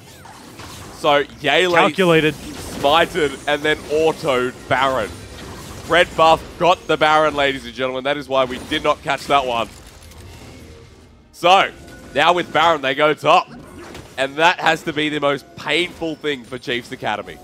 Yeah, this is a situation where you need to reset mentally. You can't sit there and be angry that... Bubble, That's by the way. ridiculous That distance. Baron has went over to Mammoth Academy. Simply have to take it for what it is. It sucks, but work from it. Well, you're going to get caught out immediately. Tahm Kench eats them up at Mammoth Academy. Lamb's Respite is so early. Chiefs Academy swirling around them, deleting everyone. ZZZ has to go back in to save his team. They'll get a shutdown, but Drakon and K-Pop, the last members. He doesn't have ulti. It's a run for his life. K-Pop, the best support. They're hoping for something. They'll get a kill on the response on the back foot. But Mammoth Academy, their Baron lives on. Chiefs Academy, that is exactly what needed to happen. ZZZ was in the side lane, and you simply can't keep answering ZZZ as they have so far. They need to be proactive and attack the 4-man unit, get something done before the teleport finishes, and force ZZZ to group. Because we've seen him in situations where he isn't grouped, he's aggressive. Drakon, K-Pop. So dangerous. They're going to push up as well. But they've already backed. I'm really surprised they didn't just go for the Tahm Kench there. They must have assumed other people were closer than they were and bailed out of it. The conservative play, gold remains roughly equal. In a game with this much action, that is not what you expect. Especially not when you look at the top side of the map. That's a 2k gold lead. Just on Aurelia. You wouldn't expect it considering how Pandas come back into this game. But what I'm looking at is the bottom side. I'm looking at Drakon, who is just being kind of the linchpin for Mammoth Academy this game. It has to be said, we came into this game expecting Gunkrab to be the #1 player to watch this week. He is not. The person Chiefs have been waiting to come back for. I think it's been more about Isla as Owo. Caught out once again, knocked up Lambs despite not going to be used. They're going to jump onto Isla, a 1-for-1. The Vanguard's edge, damage getting done down. Drakon lives, ZZZ cleaning up the fight, and Panda goes down. It's a 2 versus 2. Who does it go on to? It goes on to Drakon. The bottom lane dies, and a triple kill, a quadra kill like that for Sway. Swathe now 11-3. So monumental for Chiefs Academy. We were questioning why Graves over Nocturne. Why go with this pick that doesn't seem to be the #1 pick for the role? This is why. He is proving his worth. The reason that he is given the resources to work with on the Graves. Massive play from Swathe. I cannot overstate it. How effective he has been for Chiefs Academy. Is this the first time in the game that they have had the gold lead? I think it is. Inhibitor goes down.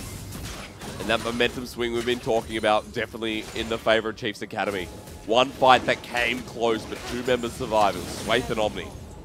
Omni has been clinical with the Sleepy Trouble bubbles this game as well. Baron's coming up in a minute 55, and Yele cannot rely on a red buff steal again. Next Dragon up in a minute 40. And Mammoth Academy, now they're going to start picking these fights, because Aurelia is doing a lot. Like, Mammoth Academy is slowly starting to win out these fights, except for crucial parts. It's as simple as this. As Omni is too effective. Draken, he's safe, he's safe, he's fine. Tahm Kench, help. He says yes. Omni comes back in. And he'll survive. It's a big commitment there from Chiefs Academy. Rakan ultimate, Darius flash. They're just protecting Drakon. Yale even jumps in front of a acceleration gate shock blast. Just to save his AD carry. That's how crucial Drakon is in these fights, in this game. As important Swathe is to Chiefs Academy, Drakon is roughly the same to Mammoth Academy. They want to find an engage again. Drakon, he gets eaten up, but he's already dead. K-Pop comes in. He might die as well. The Lambs respite, but they've lost their AD carry. Drakon walks too far forward, and this is the result. Chiefs Academy constantly looking for that pick. They go in early with the Rakan ultimate, with the Darius flash, don't find it, back out, and the second Draken steps forward again. Everyone is there. This time they get the kill. They burn the Graves flash as well to secure it. That should amount to the turret, and the gold lead slowly increasing for Chiefs Academy. 20 seconds until Drakon is up, now 15. Owo sitting behind the turret. I'm not sure if this is the right move, but ZZZ seems to want to fight. They go to Baron here. Inner turret goes down. 3k gold lead, and like Tegan said, 15 seconds until that Baron. They should be setting up for it. Instead, they're going to Dragon. Chiefs Academy have such a great pick comp. They have so many great abilities that they can smack Mammoth Academy with if they start face checking. I want them to be setting up Baron. Look at that ward control they have. Triple pink in Mammoth Academy's blue side. Now, a 4th Dragon is a great neutral to take. It makes Elder Dragon such a threat for for Mammoth Academy to deal with. But it's you have to delay the game for that to come to fruition. And Cheese Academy, they don't want to delay this game. They want to keep the pressure on right now. Mammoth Academy, you can see they're all heading towards the Baron, but with the scuttle secured, now it's time for a pick, T-Gun. They hide behind a wall, but Chiefs Academy, they go the other way. Now they have to regain all of the vision control they just conceded. When they took the Dragon, they paid that price. They knew that's what the price was. Give up vision control, you have to regain it later. Now K-Pop, great health. It's going to kick in shortly, but he has to jump out of vision. Omni comes back in. The support of Mammoth has just been bursted down. He needs to make a beeline for the base. And now Chiefs Academy start the Baron. They beeline the Baron. There is a wave that they are sacrificing bot to get this Baron to ensure they get it, and they do. Mammoth Academy, they can't contest this, they know that. It's already gone, it's too fast for Chiefs Academy. They might get the bot tower as payment. That is nowhere near a fair trade. Nope. This time Baron secured. Chiefs Academy, their first of the game.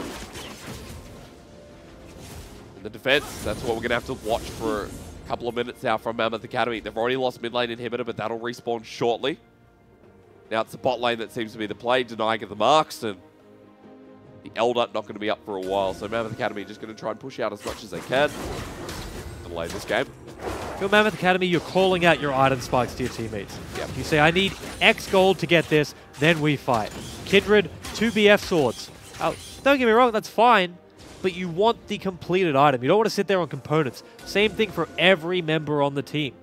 Owo has just cashed in and got his third item in the Rabadon's Death Cap. Drakon is built up to a Guardian's Angel. Now, everyone but the Kindred is ready to fight, so you need to be conceding farm and letting Yele get to that spike before you take on the Chiefs Academy squad, who are already ready for a fight themselves. I mean, Drakon can start poking out, but it's not going to be enough and not enough time. Owo doing the same. Mammoth Academy on the defense of this bottom lane turret, they have the wave clear, but the engage from Chiefs Academy feels like it wants to come across. Drakon engaging instead. Whoa, fighter, but Isla gets the knock up in the backside. Knocked back is Aurelia, the GA. Gonna be popped, but Isla's low. Hasn't been knocked out thanks to Redemption. Panda there in the back. They'll get the Aurelia, but where's the response? Yele's dead as well.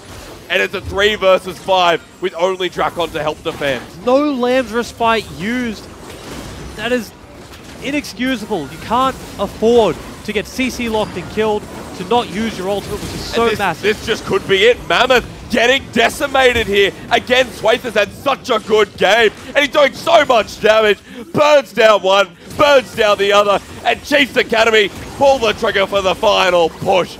And let me tell you, Mammoth Academy were 1 win away from securing playoffs, but Swayth stands in their way. 16-4-8, Chiefs Academy 11-1. Mammoth Academy, they have to wait until next week to book their ticket to the playoffs. And even then, it's not still guaranteed. A big ask. Not guaranteed at this rate, especially with Legacy Genesis coming up, with teams like Crimson Gaming still relying on next week's win. A lot of teams at 6-7 points. Mammoth Academy, such a great early game. But what happened? What went wrong? They got a slight lead, but nothing huge. And like I said, Karma in mid lane was generating a small lead, but that is her strongest point in the game, is the first 10 minutes where you can bully around your opponent, generate a lot of pressure. The second it got out of laning, Omni was unleashed. Bubble after bubble, deep on the map, paddle stars are so threatening, and it enabled Swayth as well. Huge from Chiefs Academy. The second they got out of laning phase, they felt a lot more comfortable. In this game, we weren't focusing on Gunkrab, though, and that's what I find fascinating, is that Gunkrab in previous weeks has been such a big force for Chiefs Academy. Even when he went to Tectonic in the OPL roster, Gunkrab was everything. Now we take a step back. He's playing Rumble bot, he's playing Jace bot, and he's not as effective on these picks, but he's still a big part of it. I mean, the poke damage was doing quite a lot. It was pairing up nicely with Omni. So I look at it as you took the Jace as a flex, and you sent it bot to get a favorable match up top. You didn't send it bot because you thought Jace bot was insane. Yep. So you can cut him a little bit of slack there. That being said, he was not the Gunkrab we expected. No.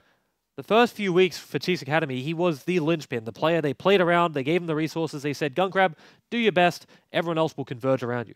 This game, that was Swayth. It was. It definitely was. 16-4, a big finish for Swathe and a big finish for Chiefs Academy. They've got one more week. They've secured second, but 11-1. And even Mammoth Academy couldn't come close. Well, They couldn't come. They came damn close. Okay. They couldn't defeat Chiefs Academy. And, you know, those guys and Intuition, that could be the final we're looking at this rate. We don't know. However, today's results, if you missed out, you absolutely suck. Because today was great. Today was indeed great. Big results coming in. I would say Legacy Genesis win is the most impactful when it comes to playoff seeding. Of course, Crimson Gaming taking the win as well. Pretty important. Sort of solidifying themselves on the top 6. Legacy Genesis next week. They have Intuition. They have Intuition to verse. And that is a must win for them to have any chance at playoffs. Must win versus Intuition. That is not a situation you want to be in. If it was against Chiefs Academy, maybe we'd say, okay, very feasible. But against Intuition, it's going to be a very hard ask. You know Legacy Genesis, they're bringing their best. Yeah. Now, of course, all the teams in orange are the teams that are guaranteed into our top 6. Mprox guaranteed anywhere between our top 6, but Chiefs and Intuition guaranteed first and second. Now, people are probably looking at this going, hold on, why isn't that a tie? Why isn't it DICUPS, Crimson Gaming, and Mammoth Academy all tied on 4th? Because of head-to-head. That's right. That is how it fans out right now. So if you are in that 3-way tie, you need to be getting the victory, forcing yourself up higher in the ranks so you can figure out your way through the playoffs. Legacy Genesis are 1 win away from that top 6, and anyone that does not have 6 wins, so Avan Academy and below, unfortunately cannot make it. They cannot. Only Legacy Genesis can play spoiler and get into that situation. Like we said before, the road goes through Intuition. What a difficult road it is. Let's have a look at what we're dealing with next week and what we're moving into. Because for DICUPS, remember, it's not secure either. They need to get that win against QUT Tigers. Crimson, same there against Order. Yep. Chiefs Academy and Mprox, that game really for Mprox is to secure seeding. Anyone on 7 wins needs to win that matchup to pull themselves out of the demotion area, for lack of a better term. 8 wins is the blanket. That's where you are safe. And it's still some tough matchups for people to go through. But next week is the very last week of OCS. This is week 12. Next is 13, the longest OCS split in history. However, to lead up to it, we've got the OPL for you tomorrow. That's going to get you into the speed of things, maybe a bit more energy for you as well. What you saw tonight, where's our matchup? Saturday, first game. Mammoth and the Chiefs.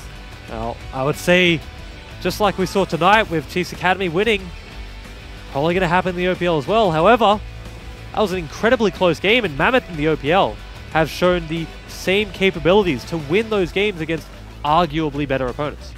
And after next week as well, there will be playoffs. So both for the OCS and, of course, the OPL will get there as well, don't worry. But for the OCS, after next week, we move into playoffs. We move into quarterfinals, semifinals, and then grand finals to see who'll go into the OPL promotion tournament and who will challenge the bottom team of the OPL. Big thank you to Bradley Teague and Seymour. Production, I'm Jake Asterix Ozipenko. We'll see you next week for the last week of OCS until playoffs.